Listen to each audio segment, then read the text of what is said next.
What's up, bitches? We are fucked. Oh God, you guys, we really are. So there's love. Okay, so Reef's here. Hi, Reef. Hi, What's Reef. up? Reef. We got Crab here too. Huh? Crab showed up. Crab's here. Hey, Crab. I haven't seen Crab in ages. How's it going? Yep. We're here. We did it. Things are live, I think. Chat's going. People are I hope here. so. I didn't look. Hold on, I'll look. Are we live, Rockfin guys? takes an hour to know that we're streaming Yeah. for some reason. Rockfin always takes forever. What is up with that? I don't know. I got a somebody just said I got a notification too, Natalie. First time ever. But I only got it for INN. I didn't get it for my own channel. I just got it through INN. So there's that. Well, we're not suppressed yet, so I guess in that regard, like, subscribe, hit the bell. I guess it's apparently working. Yeah. Do the damn but thing. anyway. Right? All right. Hey, Gamer's here. Hi, Gamer and Charlie and Cynic. Muted that entire time. Were you? No, you're not. What? No, I'm not. No, I'm not. No, my stupid ass was just muted. Oh. I have a shirt. Andrew. Oh, I miss Andrew. Andrew often does that on the vigils. And so I got a shirt literally that says you're on mute as a reminder for him. Nice. And I would wear that when we would do vigils together. I miss Andrew. So, okay, I'm going to talk about it because I think it's okay to talk about it a little bit. I'm not going to go too far into detail. I'd rather he do that. But his kid, I think we talked about this last week, is not doing well. She is getting progressively worse, unfortunately. I mean, which we knew, but I don't know. It seems to be moving a little faster than I think at least he was anticipating. It's the gist that I'm getting. And so I would really like to do something nice for her. For those of you who don't know, she is very likely going to lose her. Thank you. Sorry, my kid was just getting me a water. She's very likely going to lose her vision, maybe her hearing. So it's not good. And so I think we should send her somewhere, give her some memories, send her on a trip. I don't know where she wants to go or what she wants to do. If she wants to go to the beach or if she wants to go to the mountains or if she wants, I don't know. I don't fucking know, but I think it would be cool if we could I think we could do that. If we all came together, like just a little, a couple bucks here, $5 there, $50 here. If you've got it, I think we could pull that off. And you know what I mean? Help him out with that. And I think it took me forever to get him to agree to this. He refused 4 months. She got diagnosed over the summer, right? Wasn't it? Or last summer? Was it? I don't remember. I'd have to look at it. I think I remember when that kind of happened. Yeah, it's been a little while, but it's taken me a while to convince him to let us do something. So I haven't gotten like details or anything yet, but once I do, so everybody knows that's coming. That's coming, y'all. I'm going to be asking for money. You can call me a grifter. Grifting for healthcare. Grifting for people's children. How dare you? Sylvia, she has a that's how you know I'm terrible at names of things. Hold on. She has a rare degenerative condition. I would have to like scroll back through a bazillion messages on me and Andrew's stuff. Okay, I'm just gonna ask him to tell me what it's called again. Yeah, it'll take me forever. Well, there's a ton of stuff to bitch about this week. Probably, I'm sure Misty has a list. I do. Yeah, there's a lot of stupid shit. So, and sadness that's happened this week as well. Yeah. Let's start with that because why not? Let's start off with terrible news and I don't know. So Daniel Ellsberg, if you didn't hear, I'm sure you did, passed away yesterday. We knew it was coming. 92 years old. He was diagnosed with pancreatic cancer about 4 months ago. So it was expected, but it sucks. It sucks. He lived a good life, though. He did. Found his family. Yeah. Agreed.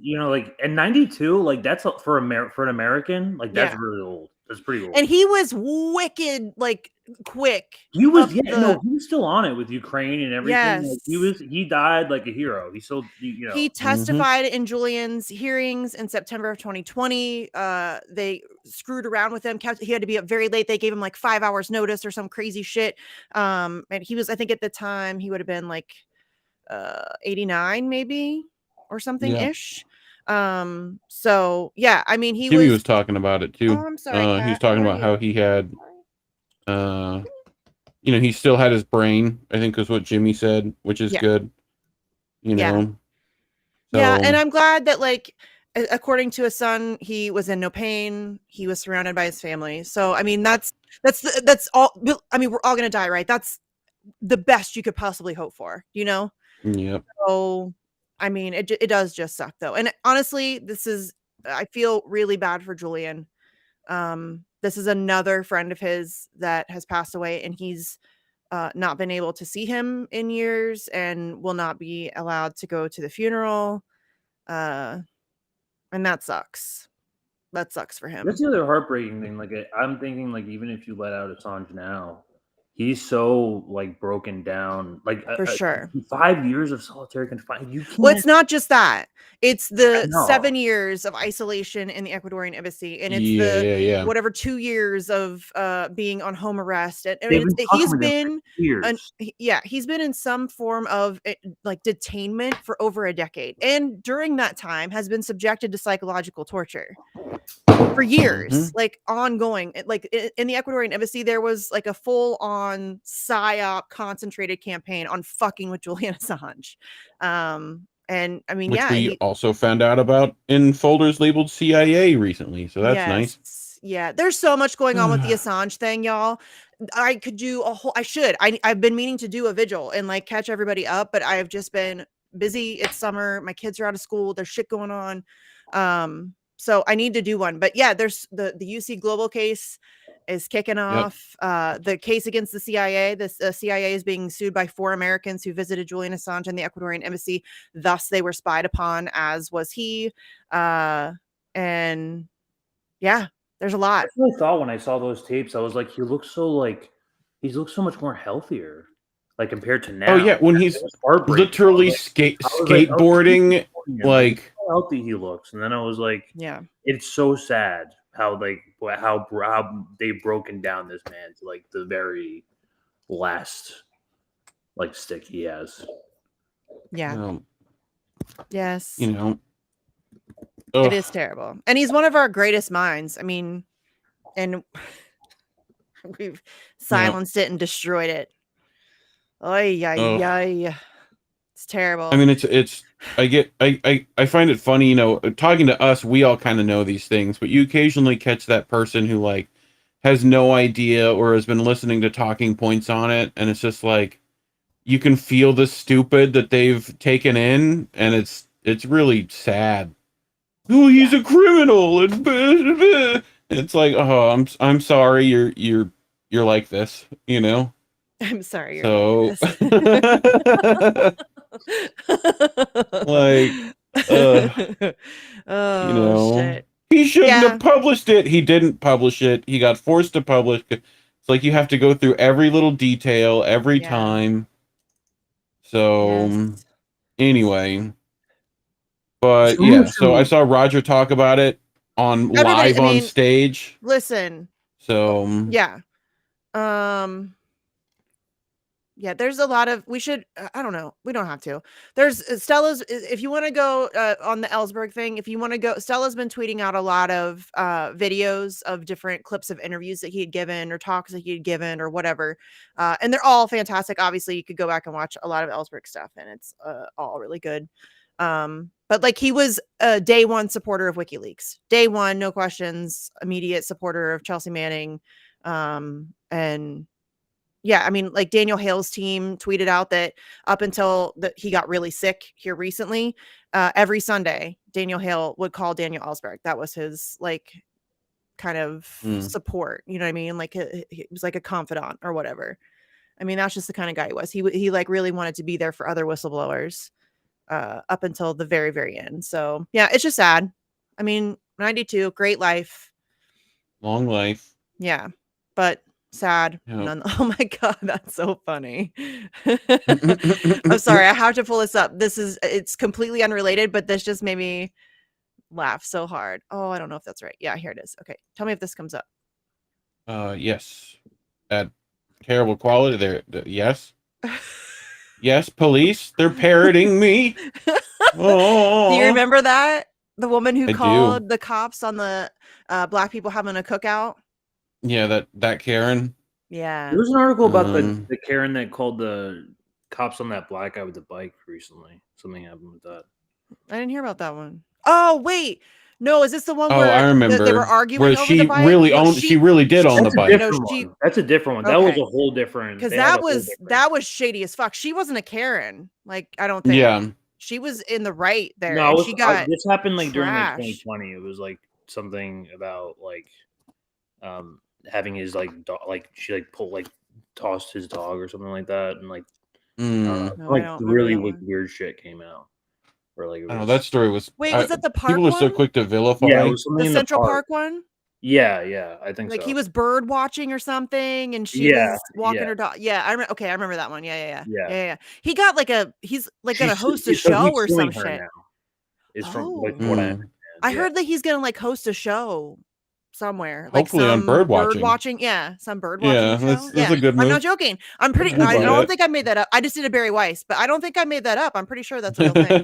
It's gotta be a better. Pretty gotta be a sure. better Pretty job than sure. this. A How do you toady. spell I think it? that's a word. Jamie, can you look that up, Jamie? Young Jamie, can you pull that up? Yo, Jimmy, pull that shit up. He had on I didn't watch, but he had on RFK recently. Pasta had I didn't watch Cornell either. on. Yeah, gonna can we Did talk you about watch that? pasta? Can we Let's talk talk about about- Yeah. pasta. Let's talk about my dude pasta. That was such Okay, he did alright. so good. Fettuccine, Killed it. linguine. He killed it. He killed it. Bow tie.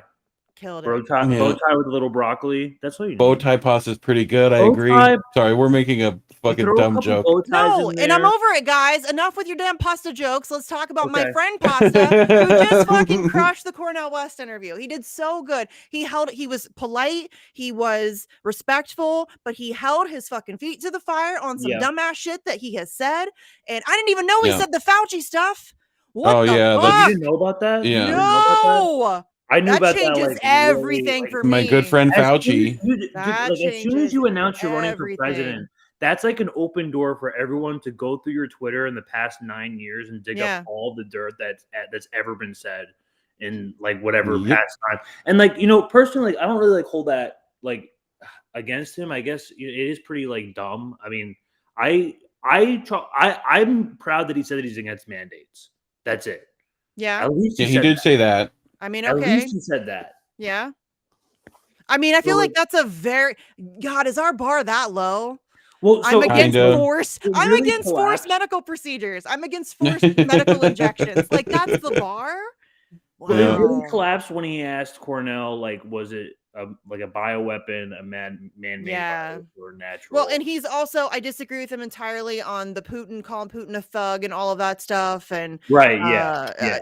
like there's so and I disagree. I think I disagree with him on a lot. I mean, I like him. I think he is I don't think he's in it for the wrong reasons, I guess, is what Yeah, I'm no, saying. me too. But Like that's the thing with me. Like I think he's honest and genuine. Yeah, I think first of all, I think he's far too nice. There is absolutely no Yeah. way he Yeah, is ever for going to be sure. effective. There's For sure. absolutely I'm sorry. Brother Biden calling everybody that's you cannot. I'm sorry. Politics is a ruthless game and these people are Yeah, psychopaths and you can't love them. We tried that before. You know, you can't love them out of power. You can't love them into being good people. That's just not a Yeah. possibility at this point. These are ruthless, vicious, I mean, absolute heartless war criminals and psychopaths. They do not care. They don't give a fuck.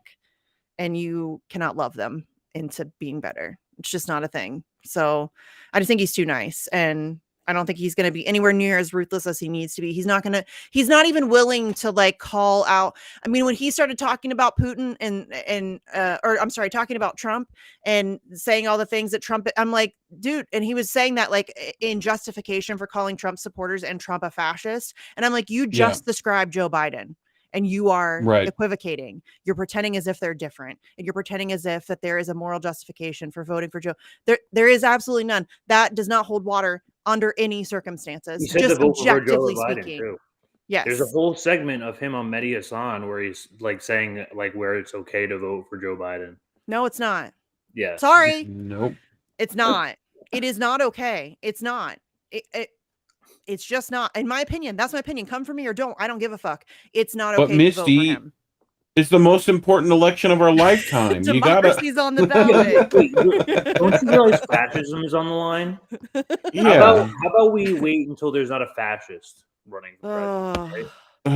It's always wait. It's never the right time. You always you just have to Now vote. is not the time. Just vote harder. Just vote harder. Just vote as hard as How about possible. go fuck yourself? How about that? I'm over the pretending as if we're going to be able to vote our way out of this. And if we are just nice enough to the right people, and if we just get AOC can't do it on her own, if we just get some more progressives who are going to complete, they're already endorsing Biden. Already people are coming around endorsing Biden, and all the unions are.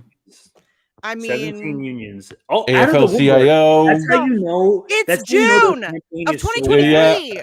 They had to call up all the and they got nothing. And they're like, "Yo, give us some backup." And no union votes on any of that support. And they got nothing. They got no concessions. Nothing was offered to them. They got nothing for that support. Zero Nada, zero, zip, zilch. They got nothing. And it's June of 2023, not for 2023. And they have already thrown their weight behind him and got nothing in return. I mean, are you on drugs? Anybody who is okay with that? They might be. They might be. I don't know. They should be if they're not. But yeah, I don't know. I don't know how anyone like Weingarten jumping in saying, it's like no, but God save the Queen, everyone. God save the Queen, man. I was like drunk or something. Yo, I wasn't really like blasted. I'd be like, "Yo, can we talk about the elephant in the room, please? Because we're all sitting here talking about voting and third parties and Cornel West. And y'all, it does not matter who the fucking president is. It doesn't. I don't know if anything could make that more obvious than Joe Biden. He's not making decisions. The president does not make decisions. It does not matter who the fucking president is. They don't run things. Like all of this clutching your pearls over who you're going to vote for in 2024, and it doesn't fucking matter. We're sort run of by the conversation. It sort of is like people are so fascinated. They're so like attached to electoralism that like we're like sort of people like incapable of thinking outside the box. Yeah. But it doesn't matter. I promise you, it does not matter who the president is. Your vote doesn't matter. None of it matters. It's all a charade. It's all a game. Your country is run by unelected assholes that you nameless, faceless. You don't know who they are. I mean, some of us know who they are, but no, it's like literally the corporations that picked them. Like and one of the WikiLeaks actually revealed that Obama's entire cabinet was picked by Citibank in an email, a single email. Yep. They picked every single one. So that's how you know John Rockefeller. It's the Rockefeller family. It's the Sackler families. It's all these billionaire cabals that like are factioned together and like they attack each other, complete business. Like it's an oligarchy. We live in an oligarchy. Mm-hmm. And your vote doesn't mean a thing. It means precisely. Your vote doesn't matter. Vote doesn't matter. I'm gonna write that. It really doesn't. And Reef and I were just talking about this. Like, here we are again, we have to do this again. Another election season where we're going to pretend like the debates matter and we got to force the debate. I don't give a fuck. I don't give a fuck.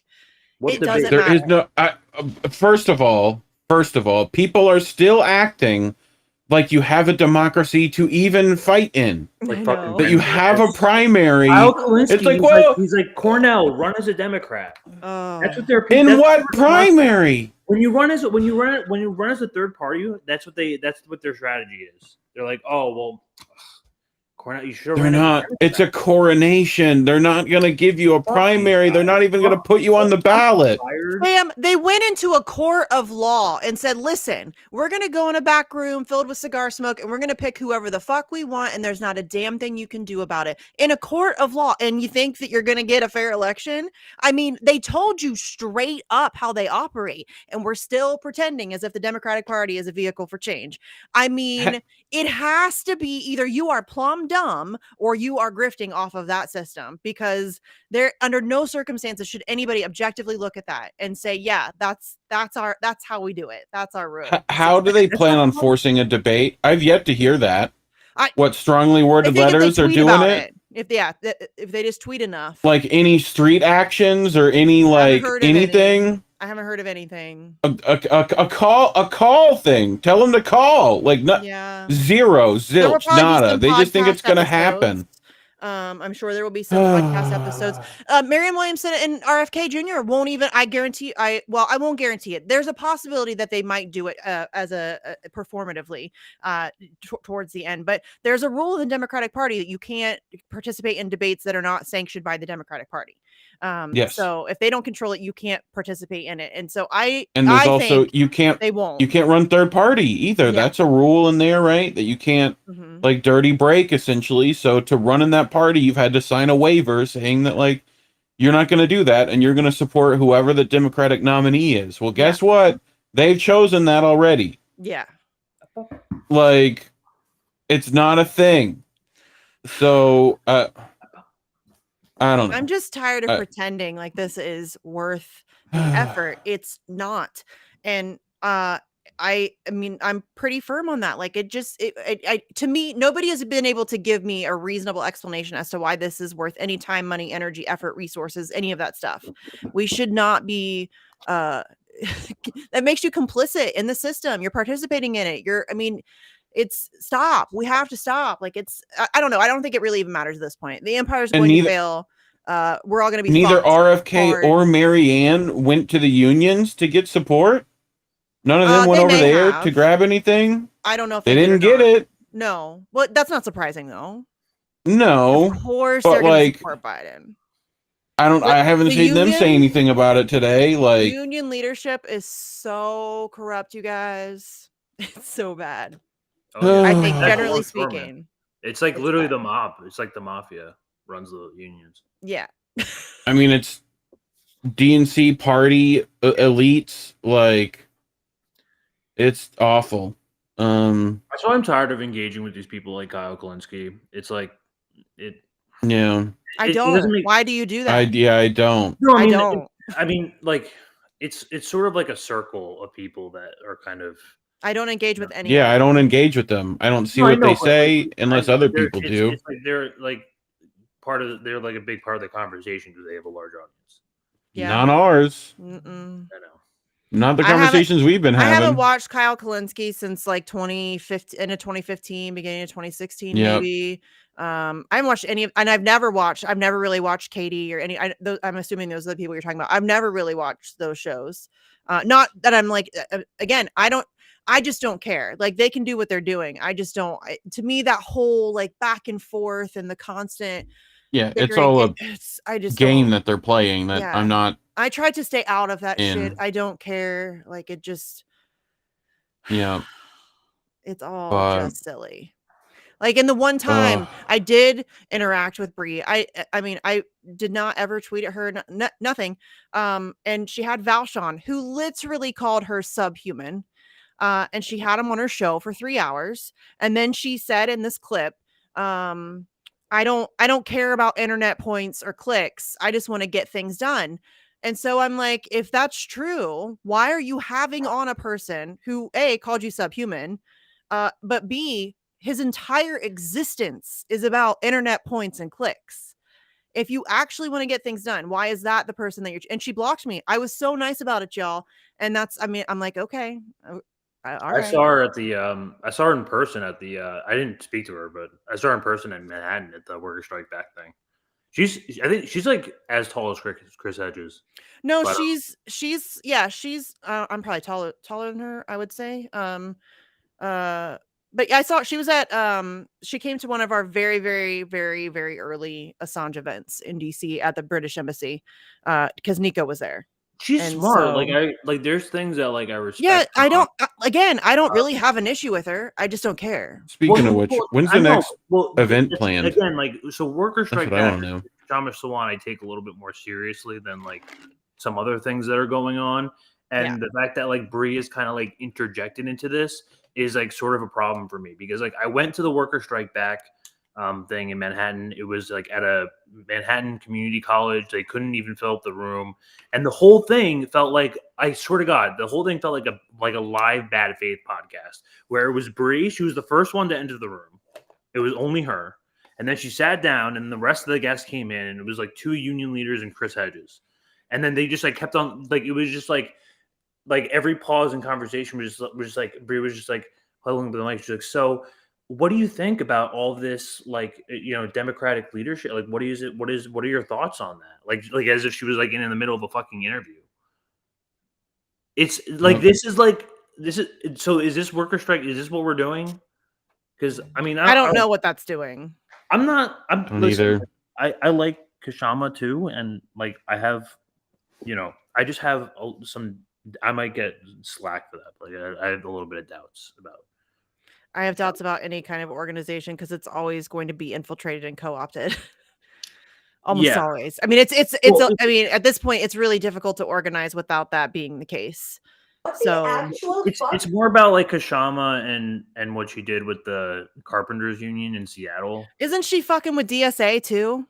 Did I hear that? Kinda. I think she's also not.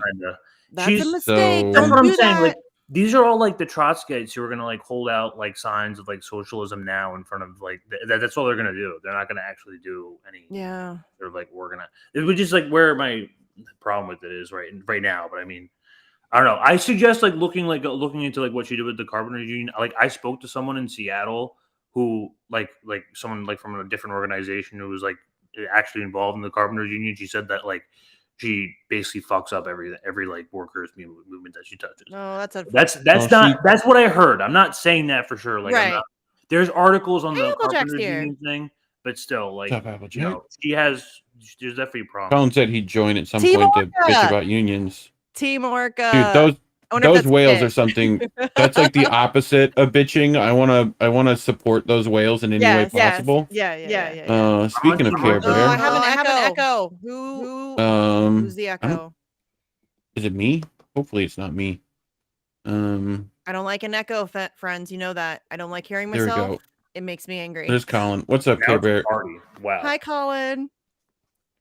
Yeah, I am Team Orca for sure. And I'm sorry to the chat. I keep forgetting to look and say hi to everybody. Hi to everybody who's over there. Hello. Hi. I'm really terrible to chat. I'm really, really sorry. I told myself I was going to try to get better. That's not happening. So I'm working on it. Okay, I need to focus. Care Bear, how do you feel about the unions this week? They're doing real well, right? I'll tell you what, no one asked me how I felt about endorsing Biden now. So. No, that's weird. I can't believe they would do that without asking the rank and file. That seems out of character. Weingarten seemed pretty pleased. We should get that. Let me go grab that nonsense. The video? Oh. Yeah. I think you retweeted it. I did. Fuck her. Oh. What a piece of shit. Yeah. We've covered her quite a few times too. My camera's still flipped. You guys help me fix it. I think it's in this. You got to go in the settings and then go to video settings. I know. And then it didn't flip. Okay. Even though it flipped for us. It's flipped for us. Okay. Is it so hopefully it works for them. I don't know. They'll figure it out. Why wouldn't it? Why would challenge? I don't know why it won't work. That just seems like Restream's issue. All right. Let me find this tweet. Here it is. Yeah, fuck her.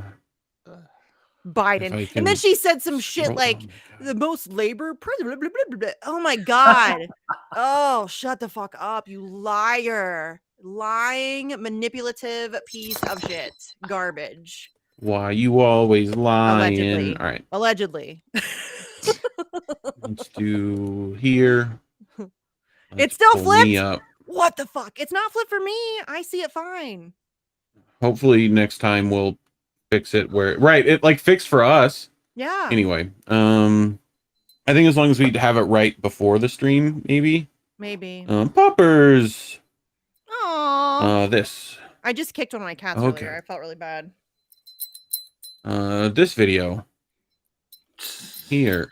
I love how she got, what's Caitlin Johnstone's you're about to read the dumbest tweet? Yes. Say hello. Really care about people.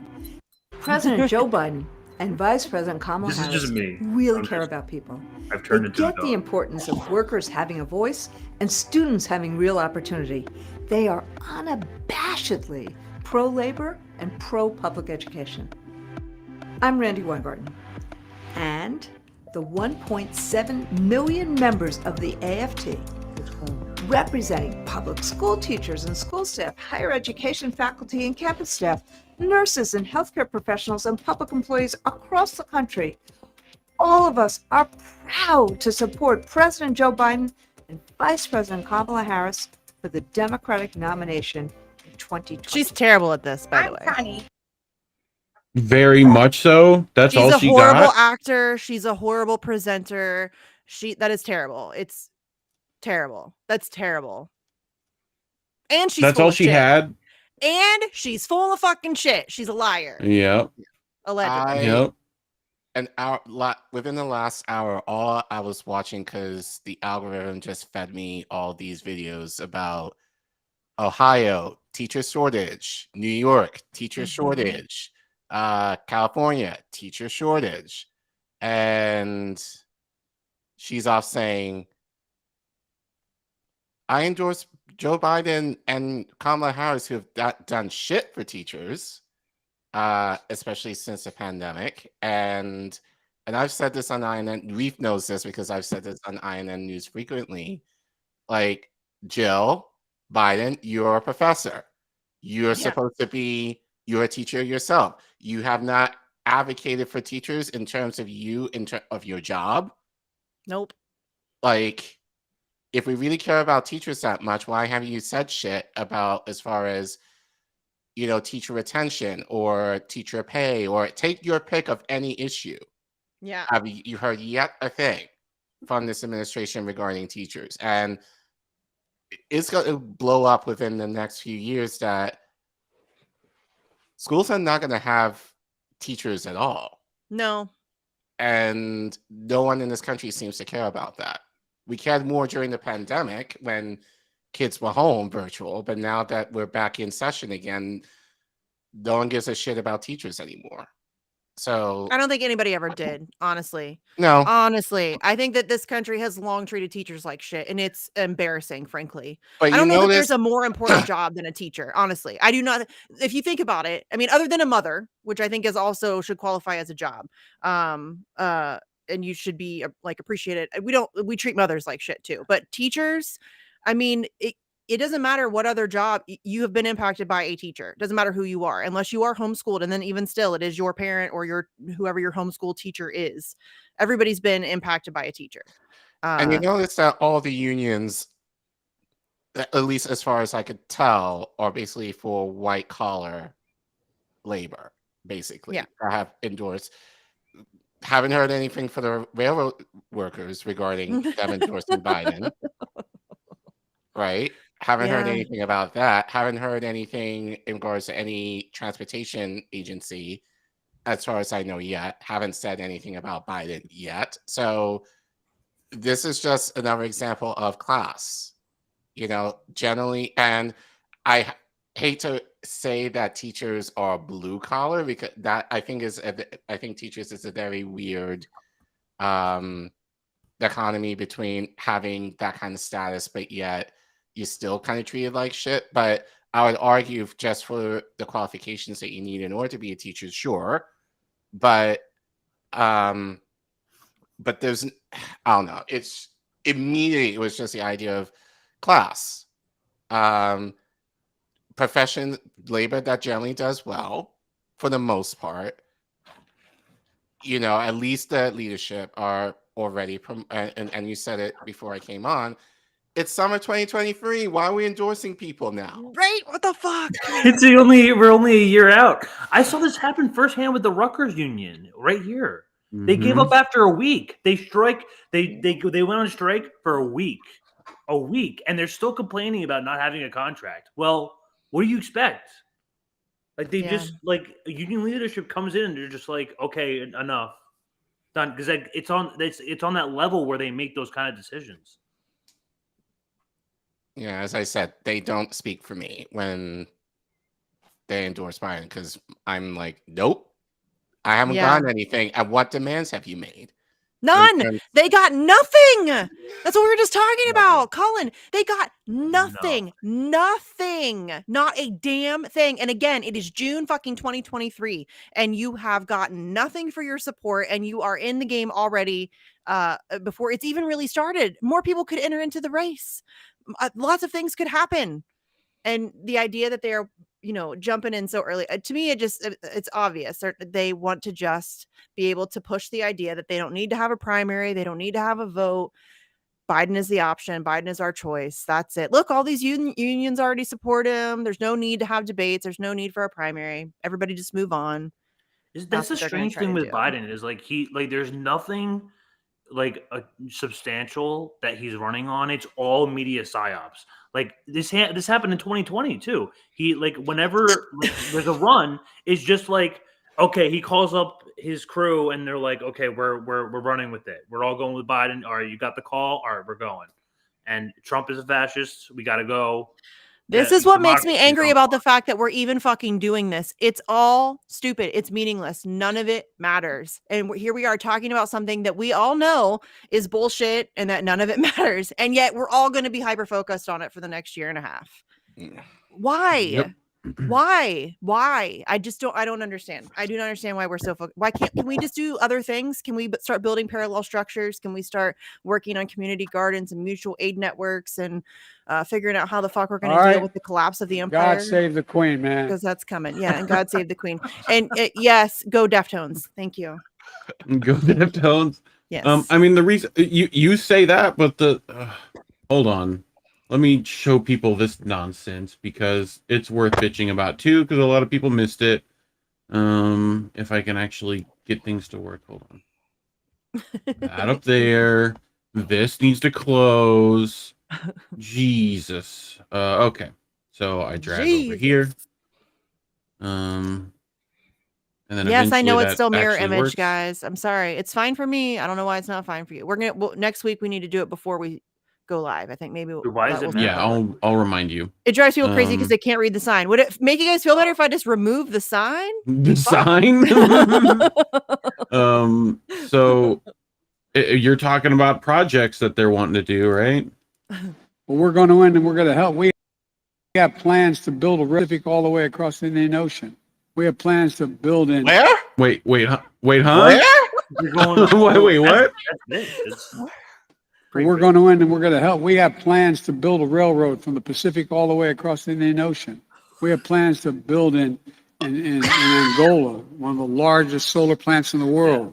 In where? Angola? Yeah, that's building back better. That's how you build back I'm better. going off script. I'm going to get in trouble. They're going to build a railroad from where to where? Guys, that's the president of the United States, and I'm supposed to pretend like any of this fucking matters? Really? God damn it. Does that make any of you feel good? The fact that he's like, I'm gonna get in trouble. The same thing with Ayanna Pressley to Colin. They're like, oh, I'm gonna get in trouble. By who? They have a script. The CIA? Like, do they have blackmail on you? I'm sure. No, immediately for that, Hakeem Jeffries.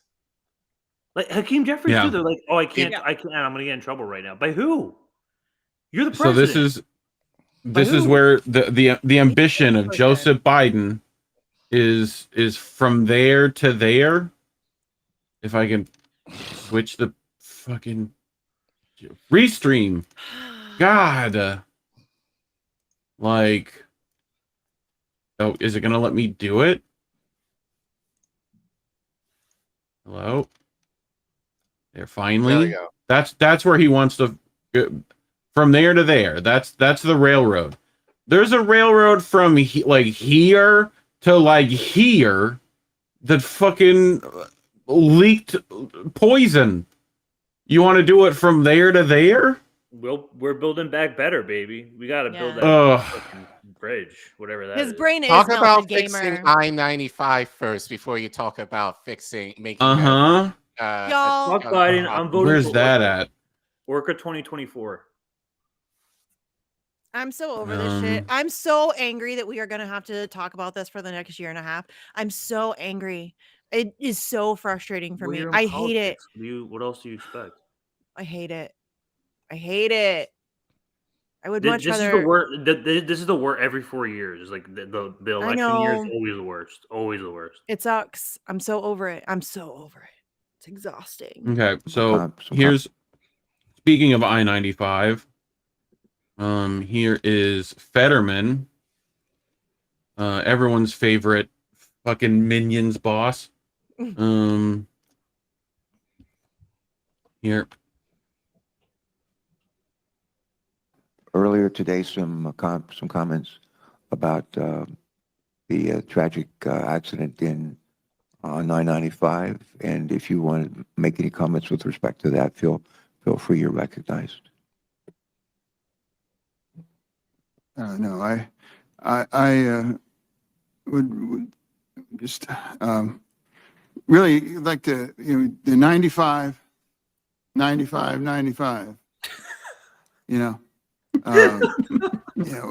obviously that, you're pretty much preoccupied with 95, and I certainly am too, and we know it's a major artery, not just for Pennsylvania, but for the East Coast.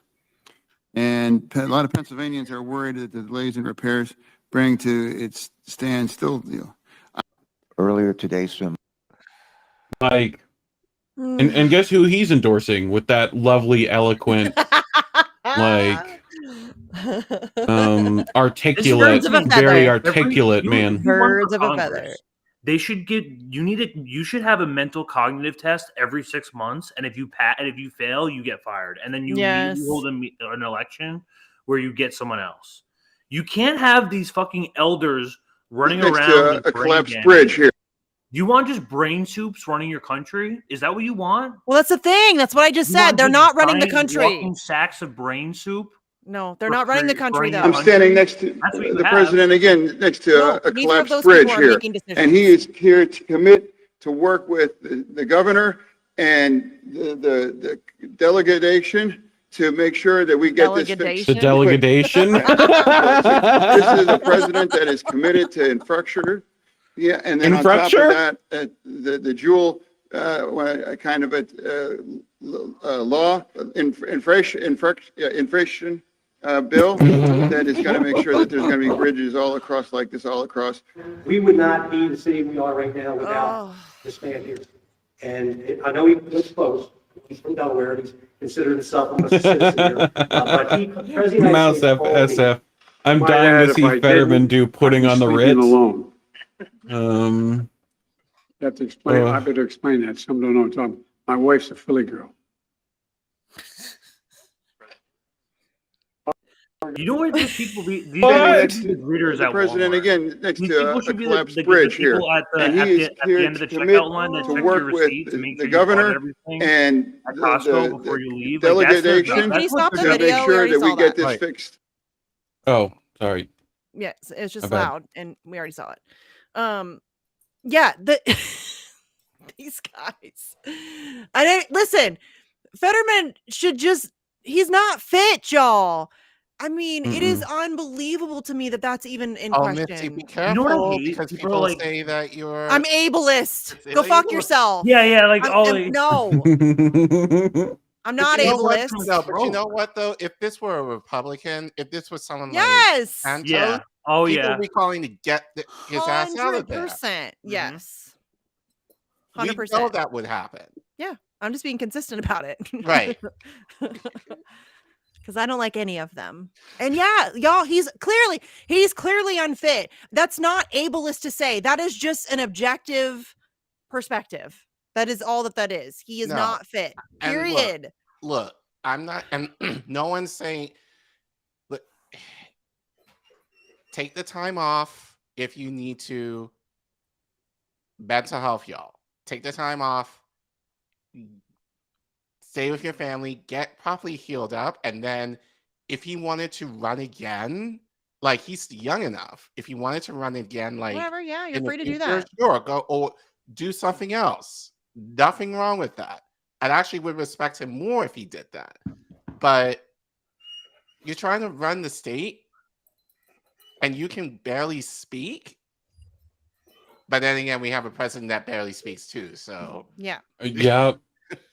But again, the Birds good of a news feather. is that those two are not actually making any decisions. So it's fine. I don't like the people who are either. No. They're almost as bad. Like, you know, it's just how is this what was come to? Like, there wasn't any better plans. You know, when we were left with the choice between, I mean, I was done long before this, but when you're left with the choice between Joe Biden and Donald Trump for the president of the United States, I think it should have become crystal clear to everybody that it doesn't fucking matter and your system is broken. Mm-hmm. If that's your two options in a country of, what is it, like 350 million people that live in the United States, and the two people that you're left with is Joe Biden and Donald Trump for president, there's something wrong. You fucked it up. You fucked it up. That's not good. You should probably start over. Cancel really yourself, should. Start over. You know what I mean? Cancel yourself. For real. For real. It's just a stutter. It's just a stutter, guys. Ableist pieces of shit. It's just a stutter. Like, it's not a stutter. How is that? How do they think we're idiots? Yes. And like don't remember? Yeah. Like we watched that guy debate. Who was it? Ryan?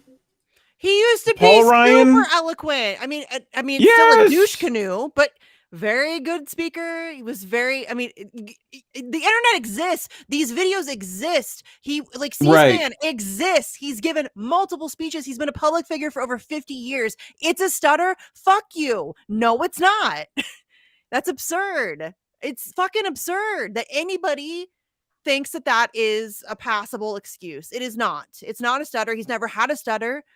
I mean, if he had one when he was a kid, maybe. I don't know. I wasn't there. I mean, he didn't stutter on this one. No. That's the only way you can find room to pay for it. Like, that's fine. Yeah. It's just only when he's sad. saying maniacal shit. Like then it's a stutter. I cut Social Security. I cut right. Like when he's like being a real like asshole, that's the only time when he like really whispers like that. He's really articulate at being terrible. Yeah. Yes. Yeah. Let me ask you guys. That's what he remembers. Do you think there's still a chance that Green Party nominates Howie still? Yes. Yes. How much of a chance? Oh, can we talk about that big one? So I just spoke to Ian Schlackman recently, and he, if you guys don't know who he is, he was a Green Party presidential candidate. He ran for Green Party in their primary in 2020. They totally screwed him over. I was a very early Ian Schlackman supporter. Covered that live. Talked to him, Dario Hunter, other people, Chad Wilson, other people who were involved in that situation. And the Green Party has essentially experienced a coup from the inside with the Hawkins contingent, and they are, trying to make it Democratic Party light, essentially another DSA sort of functioning organization. It's more of a social club, really, I think, at this point. And yeah, I think that is a very real possibility. I think, as Ian said, there's two big things that have happened recently that make that less likely. One is that Chris Hedges, who was an early Howie Hawkins supporter, has sort of defected from Howie Hawkins and is openly supporting Cornel West. And also Jill Stein has come out in support of Cornel West. So those are two really big names within the Green Party, like the actual people. And so that could cause like a shift in of leadership. But as Ian said, the Hawkins people will not. They'll fight dirty. Yeah, they're gonna fight this. Right. Yeah, they're gonna fight. Yeah, exactly. And I think that's people are not necessarily talking about that, and that's the thing that is really they're just assuming that Cornell just gets the nomination. Like that's not necessarily the case. No. Which, how does that make them any better than any of the other parties they don't like? It doesn't. They're just going to appoint Cornell because they like him more? But even if, let's say for best case scenario that Dr. West wins the nomination, he still has to deal with the infrastructure within the Green Party itself, which is shit. Yes. So how are you going to fix that in less than a year? That's the other thing. Like, we didn't know, none of us chose Cornell. You know who chose Cornell? Nick Brana did. Yeah, well, Nick Brana went through a couple different choices. You know what happened? Like Nick Brana, he couldn't convince Jimmy to run. So then he went to Cornell. He probably went to a bunch of people and he's like, "Will you run for president?" At the People Party, will you run for president? And then Cornell probably bought into it, and then that's where we're at now. So like none of us chose this. Like this is just like a formative just instance of something coming up. I mean, I think the Green Party is a little bit more effective, but we're kind of like throwing all our shoes into like one pit that it doesn't really be making much sense, especially like when we're like really not supposed to be focused on electoralism in the first place. Yeah, that's why I'm not. Well, I feel like third parties have just become an extension of the duopoly, in my opinion. You have the libertarians who are where right wingers go if they don't like Republicans, and the Green Party, which is where Democrats go if they don't like Democrats. And they're both equally as terrible organizations. Broken. It's the system. Yeah, like none of this fucking matters until you deal with the broken system. And we're just going to keep, as Steve Poikonen says, every 2 to 4 years, we expect to like slap a couple shiny new parts on the machine that's designed to kill us all. And that's how you have to tear the machine down. That's the thing. That's what you have to do. But that's not going to happen. Unfortunately, I am a realist. Throw your body on the cogs, yada, yada. That's not going to happen. What's going to happen most likely is that the empire is going to collapse in a dramatic fashion. I don't know if it might be a slow burn. It might be over the course of decades that it kind of fizzles out. It might be something massive that happens that is like just a catastrophic shutdown. But regardless, it's going to suck. And I think that we're probably well past the point of no return, which is unfortunate. It didn't have to be this way, but I'm pretty sure that's where we're headed. I mean, if those orcas can take down the right yacht, we should be fine. I think they're finally had enough of their shit, and I think they're like gonna really. They've been seen training other porpoises. You know what? Not they're just sitting around. They're like, I'm like, good. When are these humans gonna fucking throw a revolution already? And they're right? probably just do it ourselves. We're just going to do it ourselves. Fine. Oh, that reminds me of Caitlin Johnstone's The Wizard, when the animals were talking about we've tried to tell them. We tried to tell them they don't listen to us. Oh, that's so good. If you haven't seen that, guys, I'm gonna get a link for that so you guys can go watch it. It is fucking phenomenal. Like some people think like aliens exist like for like the instance of like telling humans that like we're completely fucking up in terms of either climate change or war and destroying the planet, etc. And it's like, they're trying to like warn us or something because like they're known for like disabling like military systems like radars and shit like that. So like that's like what their assumption is. Have you looked at the was it the Grutch whistleblower or whatever? Yeah, I know you guys are covering that tomorrow. I think that guy's like full of shit. A lot of people do. There's like the alien guy. There's a big like, UFO psyop happening in like recent years. I don't really understand why, but like if you listen to like on Tuesday, this past Tuesday, Stephen Greer, who is a UFOologist, he's really good on this. And like he had an entire session in DC with a bunch of people, like a bunch of whistleblowers, like who like they've gotten threats to be killed, like and like jailed. Like these are like this is serious shit. Like and their instance with the UFOs is that basically like the deep state has like this alien technology and is like they're already re-engineering it and using it for human trafficking purposes and war. Somebody said why is he going through like I'll send the link too for that DC meeting, that DC session, because like that's like really enlightening too. Stephen Greer. Why is he whistleblowing through the right channels? You should have him on or whatever, and I'm not interested. It's all a lot of it is like psyop shit. Like everyone knows Project Bluebeam. I mean, it's confirmed at this point. I mean, like the UFO shit is so like it's like all right, what is it? Come on, you've been hiding this for 50 years. What's going on? Yeah. And you're welcome for the link, guys. Please go check that out. The thing for Caitlin, it is fucking phenomenal. It makes me cry put the every link time. to the Pasta interview earlier too. Okay, good. Yeah, Pasta nailed it. Good job to Pasta. That was cool to watch him. He did a very good job of staying like polite and respectful, but also pushing. He humanizes issues very well. I like that he challenged Cornell on the fact that he distinguishes Trump and Biden between neoliberal and we talked about that earlier. Neoliberal and neo-fascist, which is like not a fair distinction at all. Because like I mean, I agree with Pasta with what he said. I mean, like, if you really put a gun to my head, like, I really think at this point Trump is sort of like it looks pretty enlightening right now. I mean, like, what was it? There's really at the least worst an he did? argument that could be made there for sure. Yes. Yeah. Yeah. I don't think I don't think it matters. No, it doesn't. Ultimately, it doesn't. And like we're all agreeing here. Even Pasta said this. Like, no one's Yeah. voting for either of them. So like No. it's like a Yeah. it's like a circular people conversation. are, but but either way, like to describe that, to make that distinction between milk toast neoliberal and neo-fascist, to kind of like well, and then when he went to describe it gives it like Trump, a nice palette. It puts it like on a nice plate for you, yes. so that it's like not. When he It went to doesn't look describe as Trump, bad. he like talks about all the things that Trump was doing, and it was very like, and Biden, like it's the exact. You Yeah. could say the exact same thing about Biden. There is no difference. I say it all the time. The only He was difference going between off the about two Trump's racism. is Like, the meanwhile, this guy, demographic that they pander to. That is the only difference. Is this the is the crime demographic that bill they guy. pander to. Like, That's it. Yep. I don't know why Crime people are bill. pretending as if there's a big difference between Because they Democrats and Republicans. they think that they There's have not. to find the lesser of two evils. I know, but there's not. They're all owned and operated by the exact same people.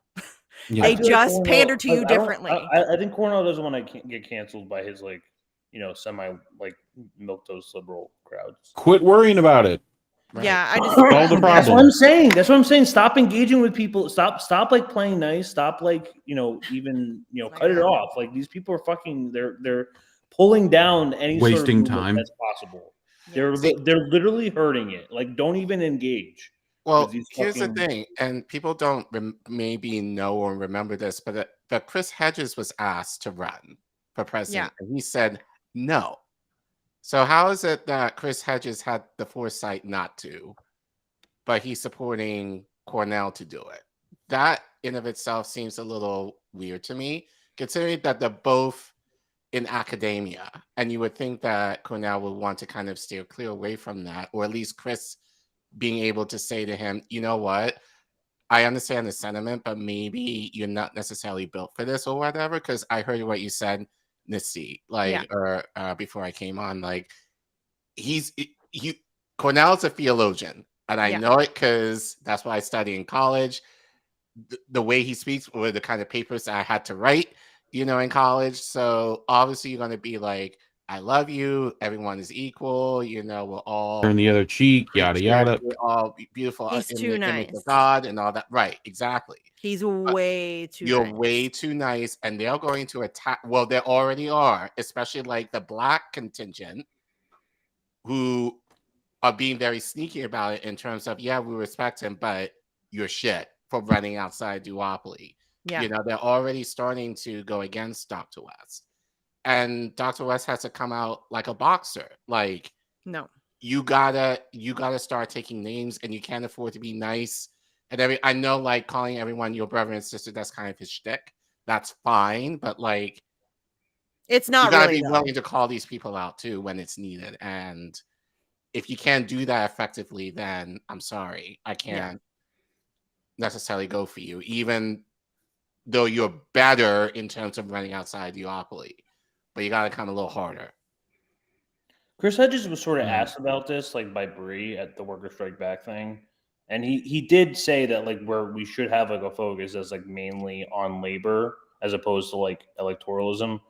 I mean, I think you're right, and I think this might be like perhaps like maybe a situation where Cornell agreed, and then he feels bad and doesn't want to tell, or doesn't want to. It would be what.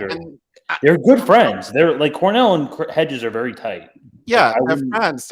They've worked together. So without a doubt, Hedges is supporting his friend, and so I totally get that. And I will go for Dr. Metz more. And we don't really know, and I haven't really watched all of his interviews this week because I have a life to really hear what he's been saying. But if he's using his platform to elevate labor, or at minimum to kind of help people think of the idea of the possibility of voting outside of the duopoly, but using that as a way to kind of mobilize labor, that'll be one thing. I'll be all for that. But as far as I know, it doesn't sound like Cornell is speaking in that way. Meanwhile, where's Labor at? What's Labor doing? Supporting Biden. Right. Yes. all for it. They're all for it. The system is broken. Fix the system, please. Nobody's talking about that though. Listen, y'all, these people aren't even really talking about election integrity. Like, I mean, a little bit here and there, but if you're running and you're not talking about election integrity like all the time, what's wrong with you? What is the point? I don't understand the point. Yeah. That's the thing, is that this all seems, it's so unnecessary and stupid, and it doesn't mean anything. And again, people are like, oh yeah, but if Cornell runs and he, as you just said, if he talks about labor issues, okay, fine. Bernie did that too. It got us precisely dick. We got nowhere. Yeah, it's the same Elevating thing. the conversation does nothing. There's nothing. It's Bernie's mitten wearing ass all over again. Yes.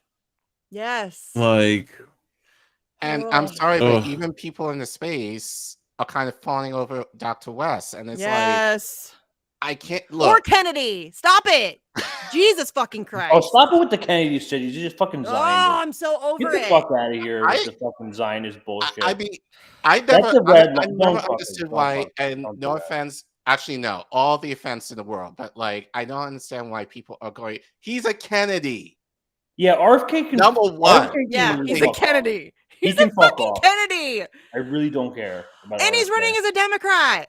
And he also supports genocide. He's like, he wrote a book about Fauci, guys.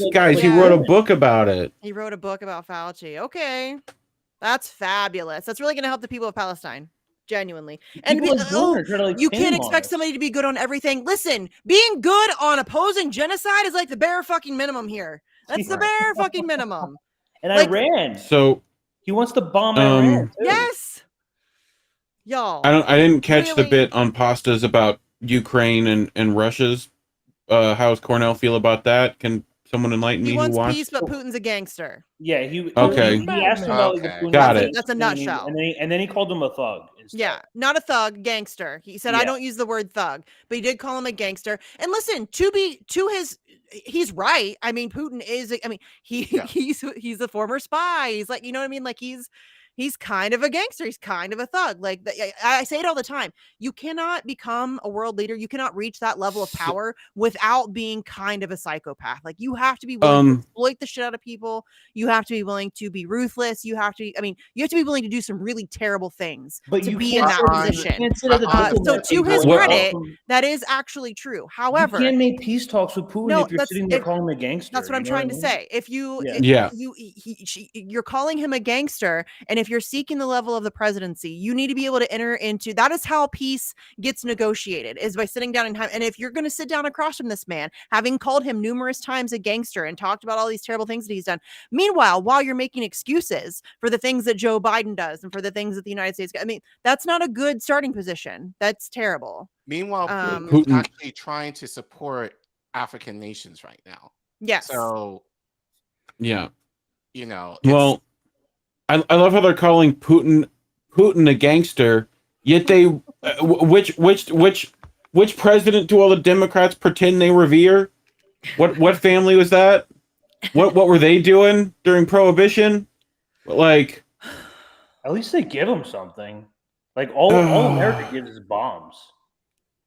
Yeah, it's just the only difference is like their imperialism is money versus bombs. Which one is better? Which one? Which one is the more imperial empire? I'm just really tired. The one getting money. Let me figure. I'm tired of Americans thinking that they can wag their finger at literally anybody. You need to take all the fucking seats. We are responsible for so much death, destruction, chaos, and pain in the world that we just genuinely need to shut the fuck up. That's what I said. Stay out of everybody else's business. Mind your own business. Take care of your own house first. Stop wagging your finger. The idea that they're trying to charge Vladimir Putin for war crimes. Shut the fuck up. Right. Shut the fuck up. You are the Right. United States of America. You're responsible for what the entirety of what Putin has done in Ukraine over the course of the past year and whatever it's been is a Tuesday for us. It is a fucking week. It's a normal day. That's a fucking normal day for us. And you want to wag your finger at Vladimir Putin as if you're better or as if he's some, unconceivable evil? Shut up. Shut up. Shut the fuck up. Oh my God, it drives me crazy. The absolute American exceptionalism and hypocrisy that it takes. You should be ashamed of yourself. Sit down. That's Shut the fuck up. Putin, she just needs to drop the nuke already. We deserve it. As a country, we are the most terroristic. No, that ends life for yeah, that's everybody also on Earth. not good. That's that's everybody on Earth. That's nothing to do with punishing, and that punishes everybody, not just the people responsible for the chaos, death, and destruction. Yeah. I didn't have anything to do with that. I didn't support angles it, vote for where it, you none of can it. criticize Putin. For instance, he's a World Economic Forum capitalist love child. You can say that, but it's instead we have to call him on his foreign policy, which if you look at it in a intellectually honest way, he had a gun to his head. What else were you going to do? What else are you going to do in that situation? So to call him again, it's sort of the same thing in Georgia and Afghanistan. It's us fucking with whatever. This is what happens when you put fucking military bases all over the world and operate military operations all over the world. Once you fuck with everyone, then you become number one enemy on the fucking planet. And they start to come together. That's what's happening. That's what we're seeing right now. That's what's the people that we've been fucking with for decades are now like, hey, we have something in common. Let's come together. And we totally earn that 100%. And that's what we're terrified of right now. That's why there's everybody's freaking out a little bit. And we should be. We have been fucking with the globe for decades. We have been the unspeakable evil. There's nobody responsible for more bullshit than we are. Period. It's not even close. It's not even close. Not even. But Misty, China monitors its people. They monitor their people. They have mass surveillance in China. Yeah, I don't that's bad. I don't support mass surveillance. But really, you want to shake your finger at China? Do you know what? You have any idea what's happening to you in your own country right now? There's mass surveillance, motherfuckers. They are spying on you. Article where they're since the Snowden articles came out and they can't just directly spy on you anymore. Now they just buy it from private companies. All your TikTok, all the fucking private Mate privacy and stuff. Yeah, everything you're signing off on, all your data, it's going to them and they're selling it and they can duplicate it, which means that they can give it to other countries. So everyone just knows you. Everyone knows they can see your screen. They can see they can know when even when it's disconnected and turned off. Yeah. They came out. There was another article where they caught this guy who had his daughter had some medical condition and he had pictures of her naked on his phone, and he got arrested by the FBI. But this phone was off and it was disconnected from iCloud and everything. So Mac OS is actively spying on everything on your computer, even if it's turned off. Yep.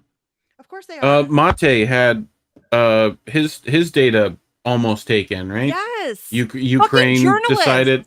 Yes. Journalists. Yep. They are going and getting the information, all kinds of information, all of your data from journalists who are covering wars and conflicts in a way that does not meet up with establishment approved narratives.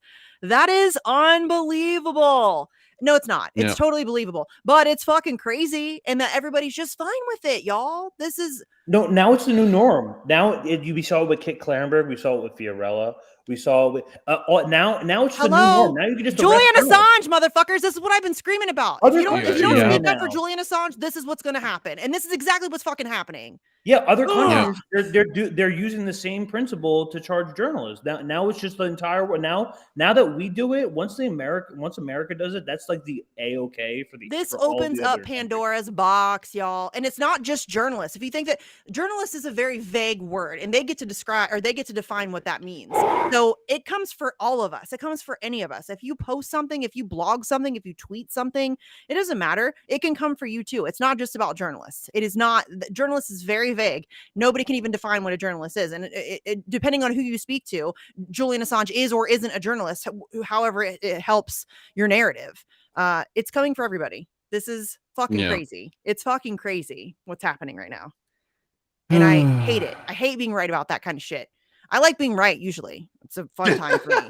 It's just we've been right for too long. That's what gets you like first into this stuff, and then once you know too much, you want to go back. Like I don't want to know this anymore. Once you know, you can't unknow though. There is no you can't unknow, and that's the problem. Like I can't get it out of my head. Like please, like just I don't want all this information anymore. Yes, and thank you. Yes, optimism of the will. Pedro Gonzalez. I had Dan Cohen on my show. We talked about that on my show like a couple weeks ago, maybe. He has been in jail for over a year without charges. That's a big one. Pay attention to that one, please. That's not getting any coverage. I want to do like a more like, and it's hard for me to do like in-depth coverage on a 1 hour live radio show. I'm learning. So, that's more of like, you have to get kind of fully fleshed out, and it's a little bit hard to do when you have ad breaks to worry about. So, but yeah, that's a big one. Pay attention to that one too. Yep. Yeah. You have some great shows this week. I do. What do I have coming up? Hold on, let me look. So I can tell you guys. Okay, so I have okay, so I have Lori Spencer on Monday. I have Michael Sainsbury, who is a journalist who's been covering the Dan Duggan case in Australia. I don't know if anybody's paying attention to that. It's not getting a lot of coverage here, but he is former military being held without charge on America for supposedly training Chinese pilots or some bullshit. And he's also being held because America says so. So I don't think we have anybody for Wednesday yet. Halo, my friend Halo Benson is on Thursday. She's somebody I've been organizing with on Assange stuff for a very long time. And then Primo, I'm very excited. Yeah. Yeah. He's got Jimmy on Sunday, I think. Yeah. I'm super pumped to have Primo on the show. That'll be a good time. So. Yeah. Oh, I have Scott Horton coming up. I just now am learning that. Nice. I love me some Scott Horton, guys. Yeah.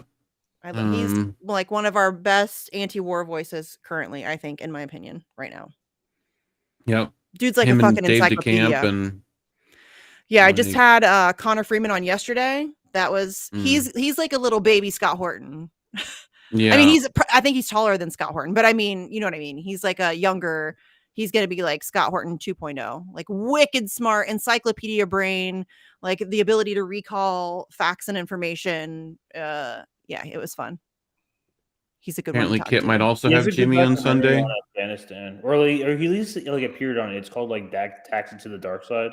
But Scott Horton, he has a couple good books. He's a good like intellectual thing. That's why I respect libertarians, because like they're able to have like intellectual thought and have like a conversation.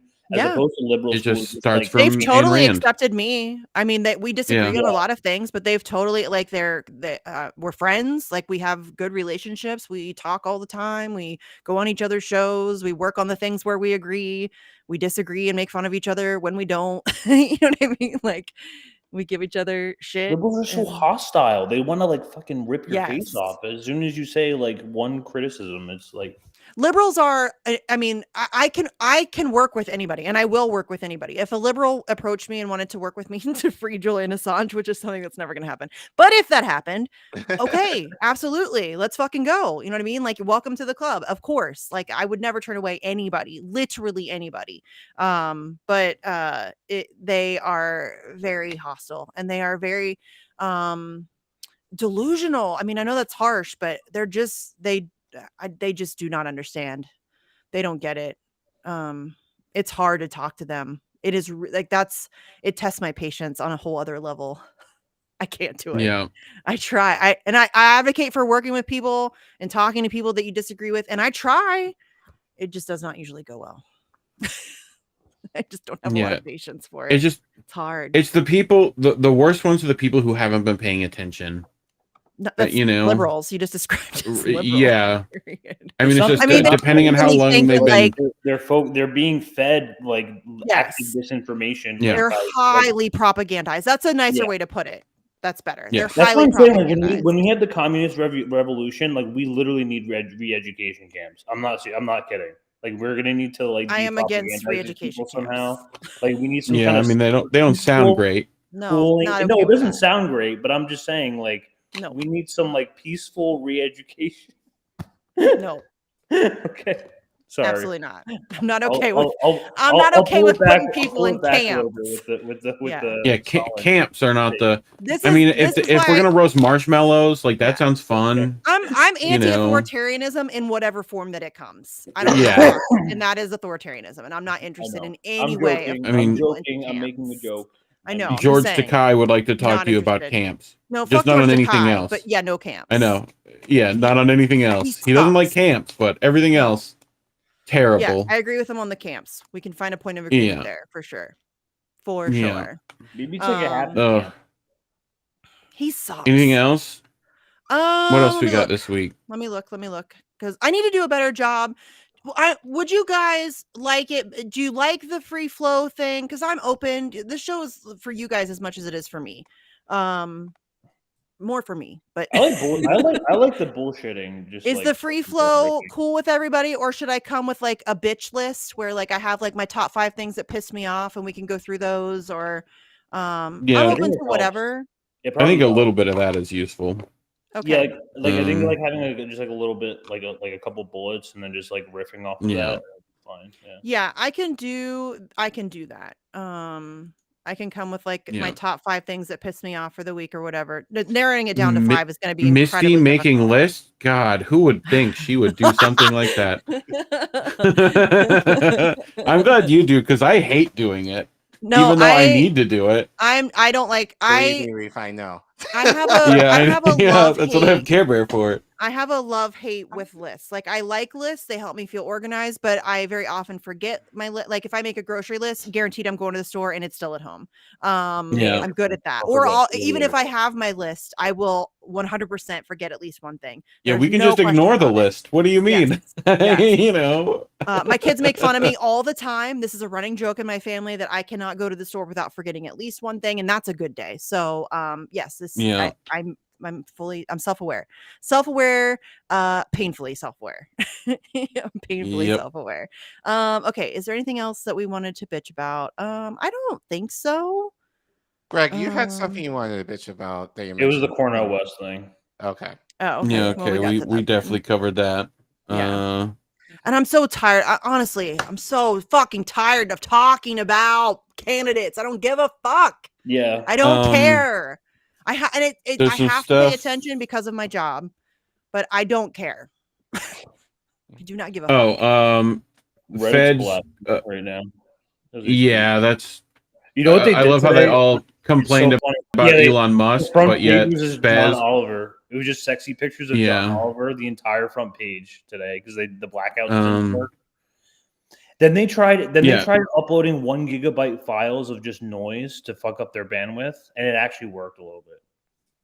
So for those who don't know, essentially Reddit is this is like this is what happens when you fuck with the internet. Like you just like So Spez, CEO of Reddit, decided that they're going to make people pay for API. So essentially killing all third-party apps for the platform. None of those apps can essentially pay that price. Essentially same thing Twitter did, right? Or is trying to do, so that places like Substack and things like that couldn't use its API effectively. Which all the liberals got upset at, but, you know, Spez, they seem to be okay and don't mind. But Reddit's been in uproar about that. Spam and bots too, because like you need that API in order to get access for things like cleaning up like random like porn advertisements and like dick pills and shit like that. Like you're gonna get that unless like you have that API access in order to install bots that are gonna clean up that shit for you, because like these are people that are working for free.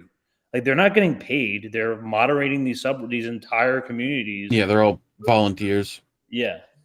So Gateway Pundit, feds quietly dropped 5 charges against SBF in multi-billion-dollar FTX scam, including allegations he brained Chinese SBF. SBF is the Democratic Party's second largest donor, right? So those are going away. All his charges are being dropped. Old crypto scam guy. Like he like donates to Democrats more because like he donates to Republicans. When he donates to Republicans, you get like more backlash. I think that's like really telling. Who are we talking to? Who are we talking about? FTX guy. Sam Bankman Fried, I think. Yeah.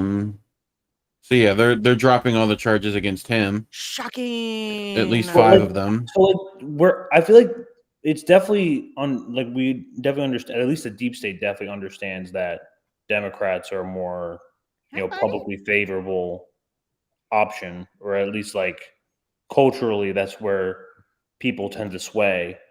And you normally get shamed if you're involved with any sort of Republican candidate. Yeah. But anyway, that's because cancel culture is a very liberal thing. Yeah, but it's incredible. I mean, that's like why you see like Bill Gates and like the WEF like kind of like taking control of like whatever like the liberal narrative is, because it's more easier to sway. Like I just find that interesting. Like how come Republicans like aren't as propagandized as liberals? Like how come they can? They are just differently. Yeah, I know they are, but like they're more like distracted than they are like, you know what I mean? Like they're more like they're like, the problem with the Republicans is that they're focused on culture issues and they're like terrible on economics.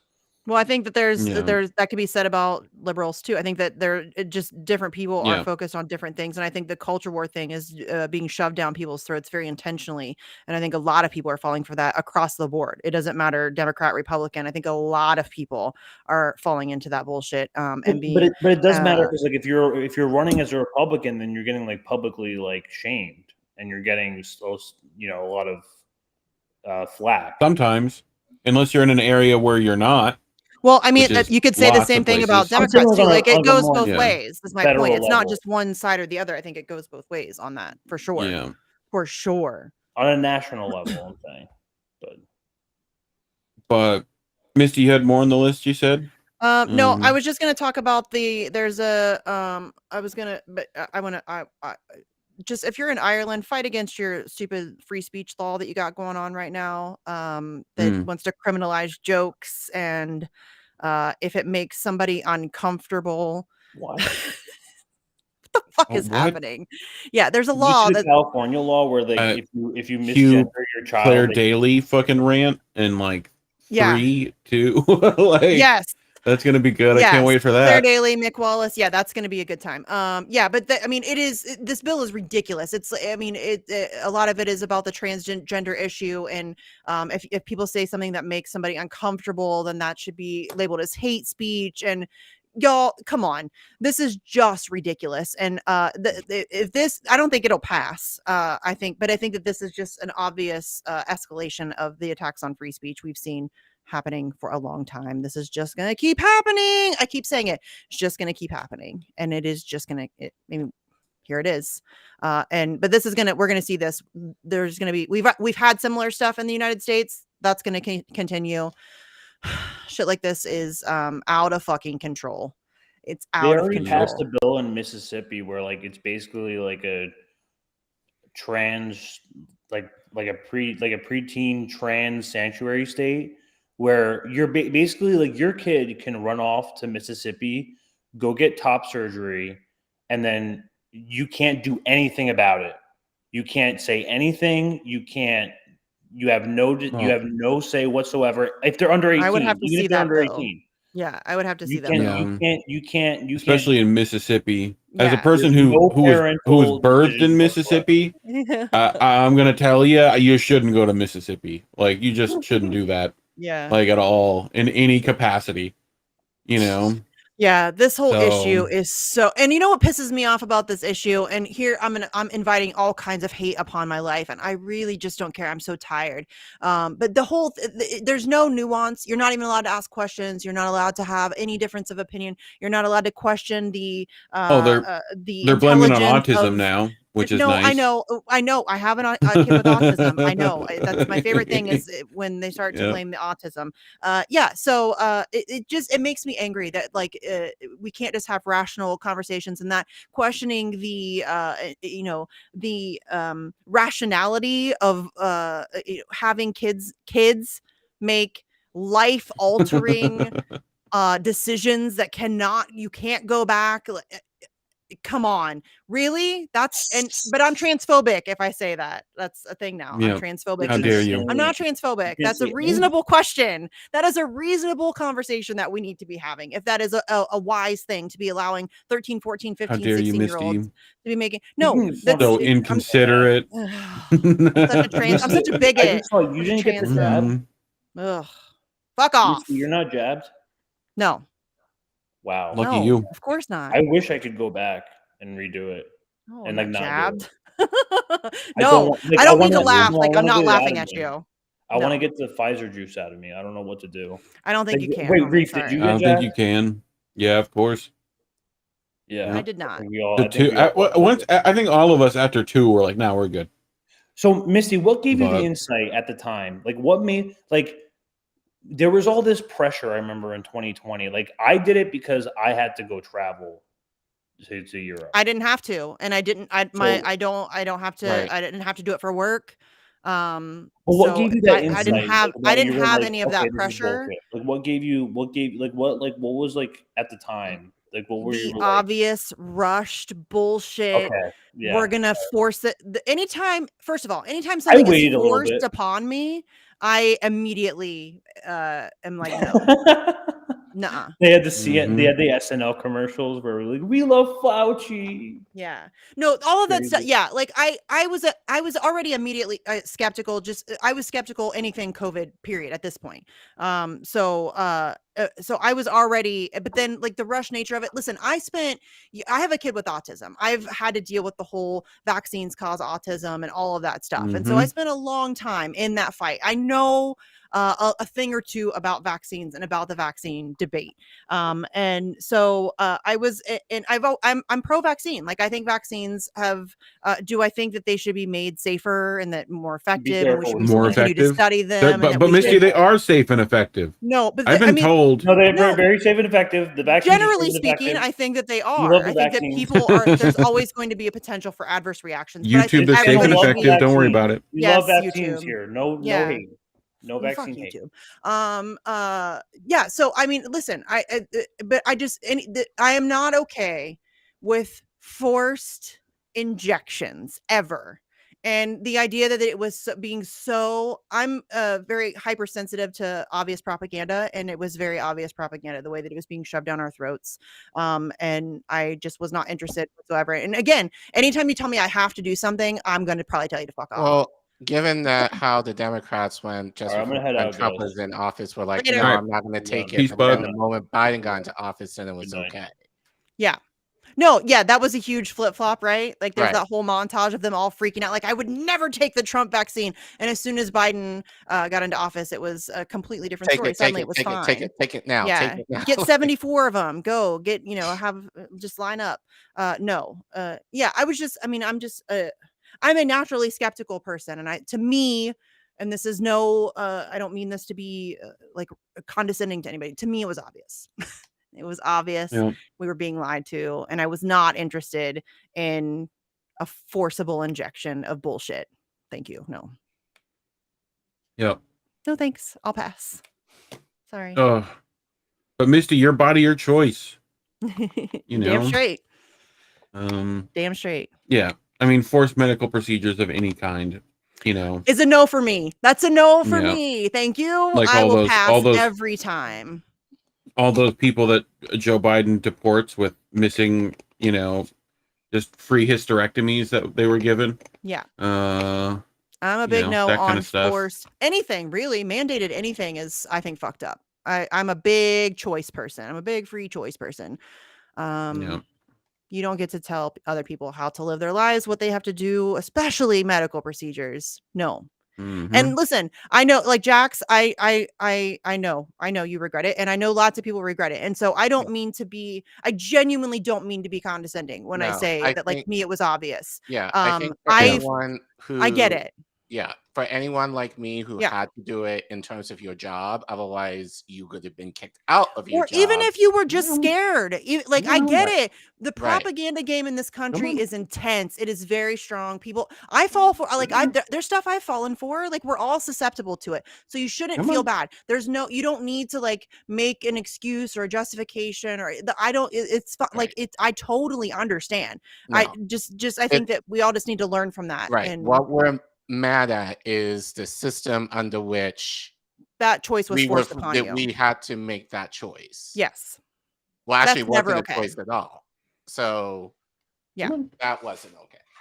No, that's never okay. And I am genuinely angry that anybody was put in that position to feel like they didn't have a choice or they had to do it to keep their job or they had to whatever. That fucking sucks. That makes me really angry. I think people should be held responsible for that bullshit, for lying to people and for forcing that upon people. That is horrendous to me. And I am genuinely sorry that anybody had to go through that, honestly. Yep. And I really hope that I don't come across as condescending on that. I don't. No.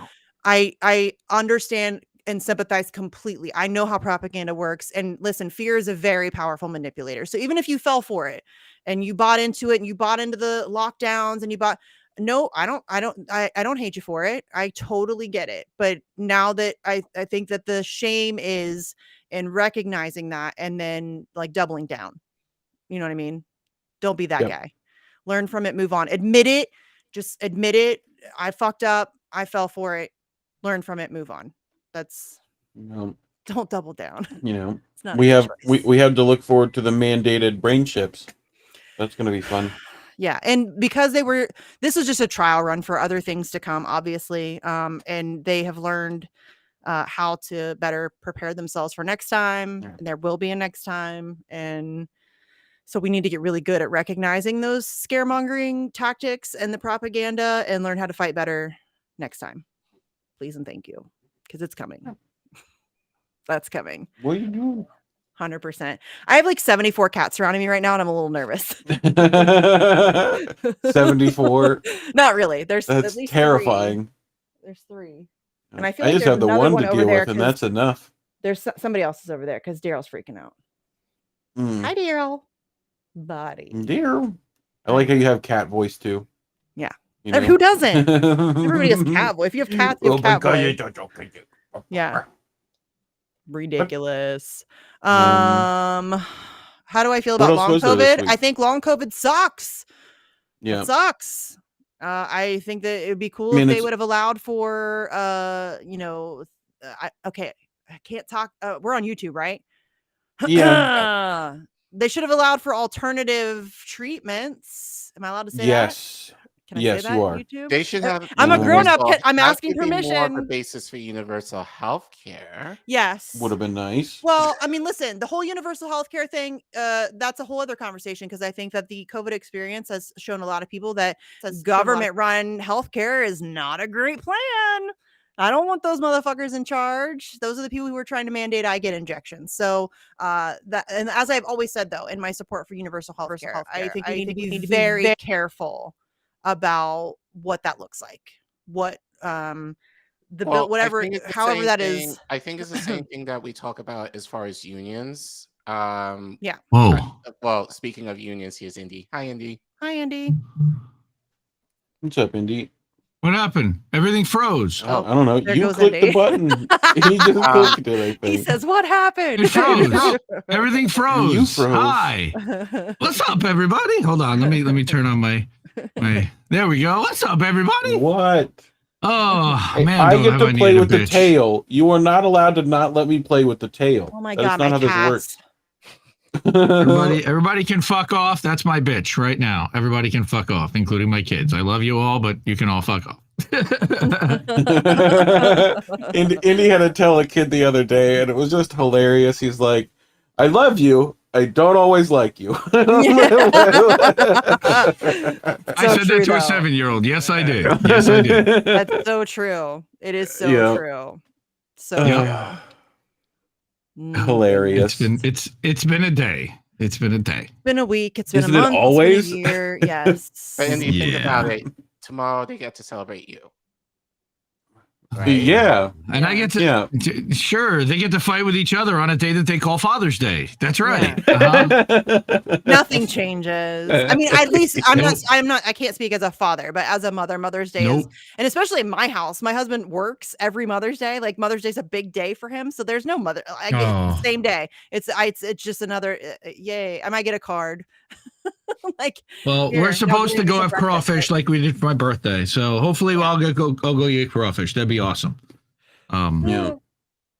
Oh, goodness. That's like, and get to see my dad, who, by the way, you were talking about the jab. That's the reason why I have the jab, is that 3 years ago for Father's Day, he is a big pharma simp. Maybe it was 2 years ago. It was 21. Big pharma simp. Absolutely go jab me harder daddy. Owned shares of Pfizer and all these different stuff, but insisted on every jab. He's, immunocompromised, but he's seen what drugs have done for people in extending lives and everything else, and he hasn't figured out or doesn't necessarily think that there is a nefarious element to the profit motive, the massive hundreds of billions of dollars that have been achieved in profit. Yeah. There's no motive to shut out any potential alternatives, any to hide and bury the studies that have been showing the myocarditis and all the wonderful things that have it just makes your heart swell with pride about the way things are happening. Oh God, he's one of those. All right.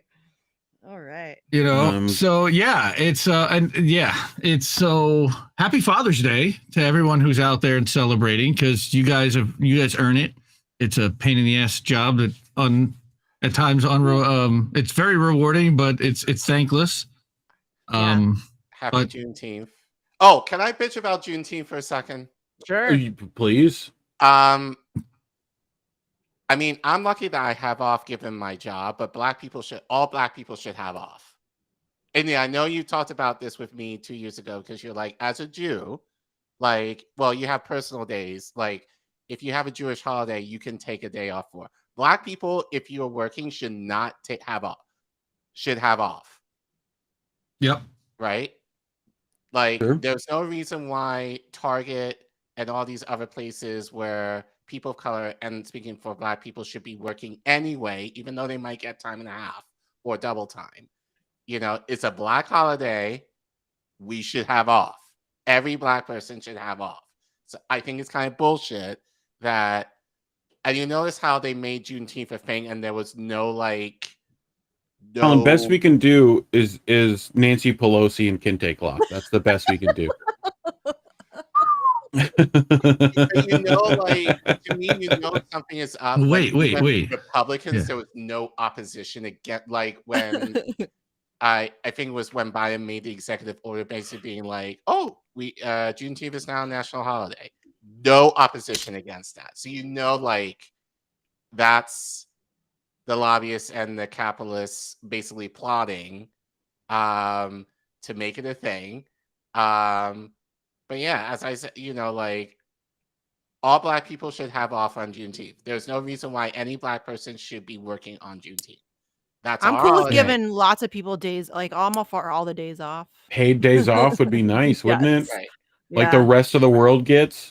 Absolutely. I take no days off from this, by the way. So that's because you're insane. Indy takes no minutes off. I seconds. Take no days off.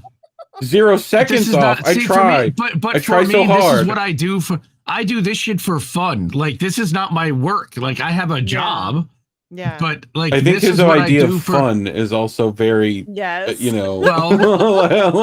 it's gotten warped over time. Spreadsheets. Pandemic. Yeah, you do spreadsheets and Substack posts for fun. I honestly, I'm just here to tell you guys, there is absolutely no way I could do what I do without Indy. There is absolutely no way. The Substack and the booking, he has been a fucking. I'm an atheist, but he has been a godsend.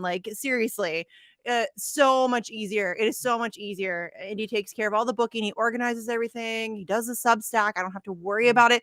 I can just prep for the show, research what I need to research, show up, and do the thing. That's all. Thank you. That's what a producer does. You've needed a producer, and I've said that for a long time. You need help, and now you have one. So people have no idea. People have no idea how much work goes into even a show like this, where we're just messing around. And people get angry when they're like, "Oh, you're a grifter. You're trying to make money." First of all, like, and I say this to Indy, and I said this to you this morning. Like, this is like doing even INN News, so it's like once a week. It's like a full-time job on top of the job that I have to do to pay the bills, and I get no compensation for it whatsoever. I get grief. Ask my wife. I get paid in grief. And stress. Well, thank you, everybody. Remember when you used to have to do a 2-hour show a day, Misty? Do you remember that? I did three, homie. Three bookings a day. Three bookings a day. I was helping her then. Yeah, I was doing that mostly on my own, though. Like that. Mostly, I was just helping a little. Took over. He would jump in every now and then, but that's honestly, you guys remember when I quit? Like, just suddenly was just like, fuck you guys, I'm going home. Yeah, I was done. I hit a wall with the Assange stuff, and I had never done radio before. I don't know what the fuck I was thinking. I had never done radio before, and they're like, hey, you want 3 hours live every day? And I'm like, okay, sure, I'll sign up for that. And by the way, you have to book it yourself, and you have to do all the things yourself, and you have to, okay, sure, yeah, I'll do that. What the fuck was I thinking? And then trying to organize for Assange and do it and being a mom and all the other shit that I'm doing. And then I had 7 people in my life die within 2 months. You know what I mean? I was just done. I was fucking cooked. I was over it. I was done. 1 hour a day, so much easier. So much easier. It's so nice. 3 hours was fun. Don't get me wrong. I'm kind of glad that was my introduction to radio, because y'all, they just threw me in, not even the deep end. They threw me in the ocean when we're like, have fun. Good luck. Mm-hmm. You know what I mean? I'm kind of glad though, because I had no choice but to figure it the fuck out. So I did. I just I think if they just had you have one guest a show for the 3 hours, you probably would have been fine. Although talking for the other, maybe a co-host. Look, some of TNT shows have co-hosts. I don't. I've been offered that. I don't want it. No offense. No. Okay. I don't want it. No, that's okay. No, but 3 hours is a lot of time to carry by yourself. Yeah. 3 guests is a lot to book every day. Book and then research and prep for, and the booking though. That was honestly that's the worst. That's the worst. One guest a day is hard. Yes. The worst one is when you get the guest who literally says nothing. Oh. Who it's one word answers, and you're the one that's trying to hold this whole thing together. You're like, I had that. I can tell you that my favorite guests in the whole wide world are people who just get it. They understand the timing, they understand how radio works, they understand ad breaks, they understand flow, and they know what they're doing. They come in, they know what they're here to talk about, they know what points they want to get, and I barely have to do anything. I can just open up open-ended question, let them talk. I love that. When it works, it's magic. It feels good. You know what I mean? Everything's just clicking. And then there are other stuff times is done before it's even started. You're like, what happened? Do we do it? Yeah. And listen, I haven't even been doing this that long. Somebody in the chat was like, you just, when I started TNT the first time, which I don't even remember when it was March or something. A little over a year ago, right? That was the first time I'd ever done radio, and I was doing 3 hours a day, 5 days a week, 3 different guests, had to book it all myself. That was that was the boot camp. Here you go, figure it out. And I just had to figure it out, and I'm kind of glad. It was very stressful, but I'm kind of glad because I really didn't have a choice other than to just figure it out. So I did. I just figured it out. And it's fun now. I love my job. I love doing it. I've always wanted to be in radio. I think I've told this story before. When I was in high school, that was my plan. I wanted to go to the Ohio Center for Broadcasting.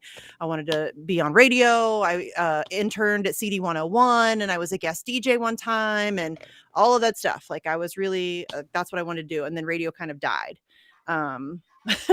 So that didn't really work out. Yeah. And now here I am all these years later hosting a radio show.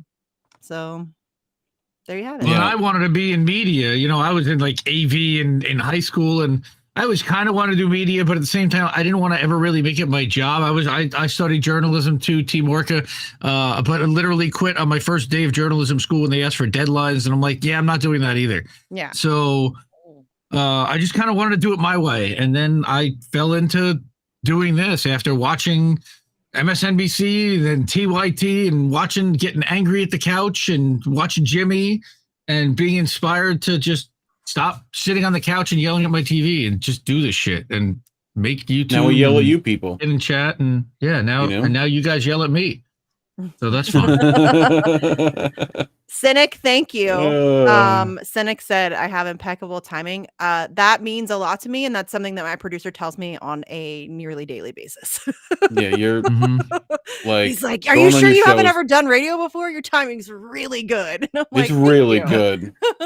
Like, you also like pass the baton very well. You're like, okay, your turn to talk, and I'm like, all right, like. Well, my goal is always like I honestly, my goal is to not talk. Like I don't want to talk that much. My goal is to let my guests speak. Sometimes, like when I have you guys on, it's a little bit different because we have like a personal banter already. So it's like, we fire each other up, and that's a little bit different. Like, but when I'm interviewing somebody or when it's somebody that I'm like actually speaking to about a specific topic, it's a little bit different. And I honestly don't want to talk at all. I just want to like ask an open-ended question about whatever the thing is that you're here to talk about, and then just let you talk about the thing.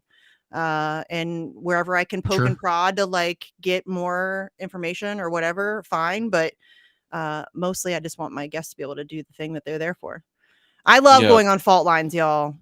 I love me some fault lines. They're so good to me. I think they even had Indy on early. It was one of the first people that had Indy on, actually Jamal had me on my first interview I ever really did was he and I did a Zoom call or a Skype call on my birthday, with no less. It was crazy 2 years ago.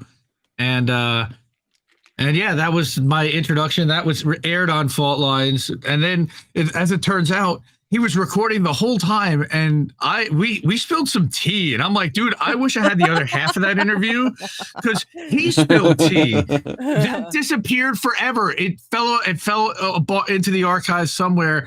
He never even. He wouldn't send it to me because it was so spicy. Optimism. That's Optimism. Thank you for saying that. Like he said the entire Fault Lines chat erupts and cheers. Like that's what they tell me. I'm really terrible about the chat stuff and like remember to log on and like look at on Rumble. So, that's chat what flips they out tell when me. you get there. They said that I'm like one of the favorite guests that they have on, which is super nice. I don't know why I just go on there and rant. I have fun. So that's cool. That's you get 15 minutes to just kind of for people. Spew. Yeah. Well, and Malik loves me because it's many times they've had me on to talk about a thing and then we don't even talk about that thing. And he's like, I love it because we can shift and go to something else. And and I'm like, that's because I have ADHD. Yes. Yeah. I don't know a lot about very many things, but I know a little bit about a lot of things. Yes. You know if you keep us switching topics, we're great. Yep. Yeah, like I have my hyperfixation, which is Julian Assange, press freedom, that kind of thing. But I know lots about I know a little bit about a lot of things. Yes. Like Matt, I what kind is of it? have feelers into everything. Whether it's Mild labor interest, or foreign policy. Jack of all trades, master of none. I just kind of I can have a conversation. I can do a radio spot about almost anything and hold my own. Yeah. Yeah. And they like that they can just shift, which is good. I love them. Genuinely, I love the guys at Fault Lines. They are really good to me. They're very kind. They have me on all the time. They're very flexible with me. It's one of my favorite places to go and like do a spot. Well, we've got Beauty and the Boomer after us, I think. Go check out Romedi and Oz and them. Oh, are they going live at 10? I think. Here, I'll put shit up. Hey. Thanks, Charlie. Yeah. That's really nice. It has the StreamYard problem of when I click a comment, it like moves and then the comment below it comes up. Remember when StreamYard used to have that issue? Like I hate that. Yeah. Yeah. But even when you scroll up, it still moves on you. Yep. Yeah. Tomorrow, how do we miss that? I think. Are we doing one? Oh yeah. Or are you gonna take Father's Day off like a normal person? I was gonna take Father's Day off, but no. Take Father's Day off, motherfucker. No, we're doing a show. Take Father's Day off.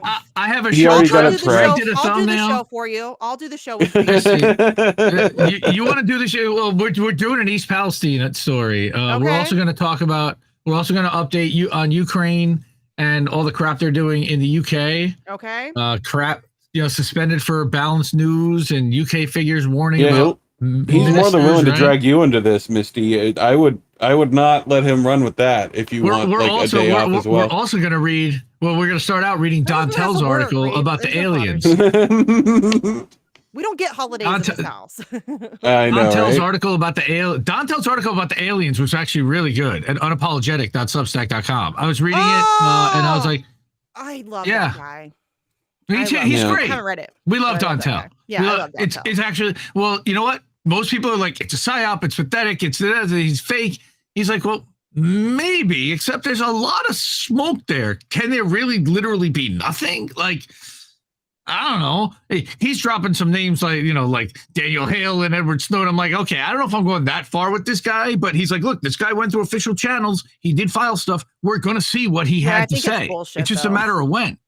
Well, yeah, I think it's an issue. That's why I want to have the conversation. And that Reef and I and Oz had a discussion about it for him. I'm like, that's perfect for the show. We're going to do this one because it actually is more conversational than just reading an article, which is what we tend to do more than anything. Than and I'll throw little quips in, but I want to have more conversation. Anyway, so what do you got? What do you got coming up, Misty? You already went kind of through your week, but anything else you wanted to? I mean, I'll probably be on Fault Lines at some point during the week. Yeah. It's been like a once a week kind of a thing. I was just on Iverson. Apparently I blinked a lot during that interview. I'm sorry, guys. I have what's that called? Chronic dry eye stuff. And I get itchy eyes a lot. So that happens. But what else did I do? Do I have anything else coming up? Oh, you asked earlier about the Assange actions. There's a lot of shit going down for his birthday, which is July 3rd. I think Assange's defense is doing something. I had to take a little bit of a step back after the last action with all of the drama and chaos. I was a little stressed out and over it, and honestly just over it. I'm not going to go there. I just know that Annie Chambers it. needs like a thing on the front of her little scoot. Yeah. So she can I need to get her an people out Assange the way. shirt. She asked me, and I keep forgetting to do that. So I need to get her an Assange shirt. Halo Benson is doing some organizing right now, and she's collecting a list of supporters to reach out to. No, Halo and I are working on some stuff behind the scenes. Cool. Quietly. I'm not going to say much more, but we're going to have, if anybody is interested in working with us on more like activist focused directed kind of stuff for Assange, we are going to hold an organizing session. We were going to do it this weekend, but with Father's Day, I don't think it's going to work. So we'll probably do it next weekend. But Halo and I are working. We have some things. I mean, we have some things. I don't want to go too far into detail, but there's things coming up. I'll say that. Pretty big thing. So, but his birthday is July 3rd. So if you are going to like your local fireworks or parades or whatever, all that bullshit, consider taking some Assange flyers or pamphlets or wear an Assange shirt or hang up some yellow ribbons or whatever you can do it, do the thing. Also make, you can do the whole phone call thing. I have that. I think that's my pinned tweet right now. We need elevated pressure. God, he's so fucking close to being extradited, you guys. It's like any minute it could happen. And we're so fucked. God damn it. And we're losing. Like they said, they're gonna probably do it overnight, not in plain sight, and we're gonna find out that he's already here in Supermax. Well, he'll first go to the detention center in Eastern in Alexandria. He'll go to the same detention center that Chelsea Manning was held in, but pre-trial. Right. That's the pre-trial detention center. So that's where he will be held. There's also one in New York. I think most likely he will go to the one in Alexandria. So that will be the initial point of, but then he'll have his little show trial, his little kangaroo court bullshit where he can't even present a military tribunal where no one can see it. Essentially just the formality of him being convicted and then thrown into a hole somewhere. So yes. And they will there will be no announcement. They will do it overnight. They will do it very quietly. And it'll just be like, we'll all wake up one day and it'll be like a real quick headline, like, oh, Julian Assange has been extradited. And we're desperately close to that, unfortunately. Shout out and love for Tara Reid. Also, love you, Tara. I don't know if you guys talked about her today. No, but she's stuck over there, and we don't know what's going to happen. It looks like she's basically going to have to set up, shop. But shout out to Fee giving her a hand over there. Yeah, she left her cats. She didn't bring contact lenses, guys. Like if she was really, like people are still saying, she had intent to do this. If she did, she wouldn't have done it the way she did. I'll tell you right now. It doesn't make any sense. So, American Tradition Tuesday night with Jesse. We're gonna do, I think, another Seuss night. We'll see. So I'm so psyched for that. We need to get Jesse on a bitch here one of these days. Yes, Natalie just brought up a good point. There are the banner drops. You can contact Assange Defense and they'll send you a banner if you want to participate in the banner drop. But also the birthday card thing, go to writejulian.com to get all of the specifications for what you can and cannot send to Belmarsh. I just talked to Gabriel, made sure to ask that question because I know a lot of people write to Julian and I wanted to be sure that he's actually getting his mail. And apparently he is, or a lot of it does get refused for various different, they're assholes about it. So make sure you follow the rules very implicitly that are on writejulian.com. Make sure you follow that. I do know that he loves to hear if you're doing something, if you're holding an event or an action or whatever. He likes to hear about that kind of stuff because I think it just helps him to know that there are people who are no files and cakes stuff. Yeah, no files. I guess somebody tried to send chocolate. Don't send chocolate. I mean, it's a nice thought, but it's not going to work. They're very, very strict. So yeah, but definitely write to him. I think that really, and Daniel Hale too. Please don't forget Daniel Hale. Yes. Yeah. Chase with family. I'll just say, I don't think we should say who, for safety's sake, but safeties. Tara's cat is cared for and her horse as well. That's good. But yeah, and all the other fuck the U.S. government for that shit. I mean, fuck the U.S. government for lots of things. Yeah, for so many for lots of things. Amen. Yes. I mean, where is Jesse Jet? Jesse, I haven't talked to Jesse in ages. I can tell you what he's doing. He's dying on Da Bomb Insanity hot sauce and drooling like a madman because he decided to get the worst, hottest hot sauce you could. The stuff tastes like straight ass. And he's looking at the INN raccoon and her family, which is the most adorable goddamn thing ever. Greg, shout out to Greg for making that picture. Mason and Mosey. I don't know if you put up the Mason and Mosey. Yes, they have names, and yes, adorbs. Greg put a gray hat with an INN logo on. I think that's Mason. I don't even know which one's which. Jesse Jet is definitely a Mosey's grifter and a half. Jesse Jet, the grifter. The grifter. That grifter. Yep. He's totally a grifter. He's such a grifter. He's been called, actually. He's making millions on Bandcamp. He was at a wedding today. Oh, yeah. The lesbian wedding. That's right. That was yesterday, I think. He's been called a Clinton asset, a Russian, and a grifter, as a matter of fact. That's the first line of the grift. Last stand I came to deliver, I've been called a Clinton asset, a Russian, and a grifter. I'm starting to get really good with his lyrics. Like, it's insane. This little guy. Because I love that guy, and he's a genius. Look at the boy. For sure. He's so cute. Boy. Little trash with panda his feet in the bowl. That is cute. With his feet in the bowl and everything. The guy washes hands. They got That's our mascot. That's our mascot. Yeah. I still like the rooster, though. I have the rooster shirt. Why you guys got to change shit on me? The Bong Father is still. I was like the first person to buy a rooster shirt, the Bong Father shirt. I was like the first person other than Indy. You're like the only person. You're like the only person other than me. You got to grab an INN shirt. You have a one of a kind. Reef, stop making new shirts. I will buy them. I have Media Today shirts. Those are but they fell apart. Like you have to wash them inside out or they fall apart. I'm not buying more shirts. Stop it. No more shirts. Have you? There's a Twitter, Misty, and you should follow it. Shirts that go hard.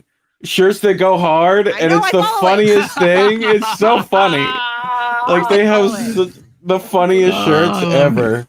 I know, and it makes and someone links them. It's like crap, in the comments. Guys. I see these and I'm like, I need that shirt. And it's like a 10-minute conversation with me. You don't need a new shirt. You don't need a new shirt.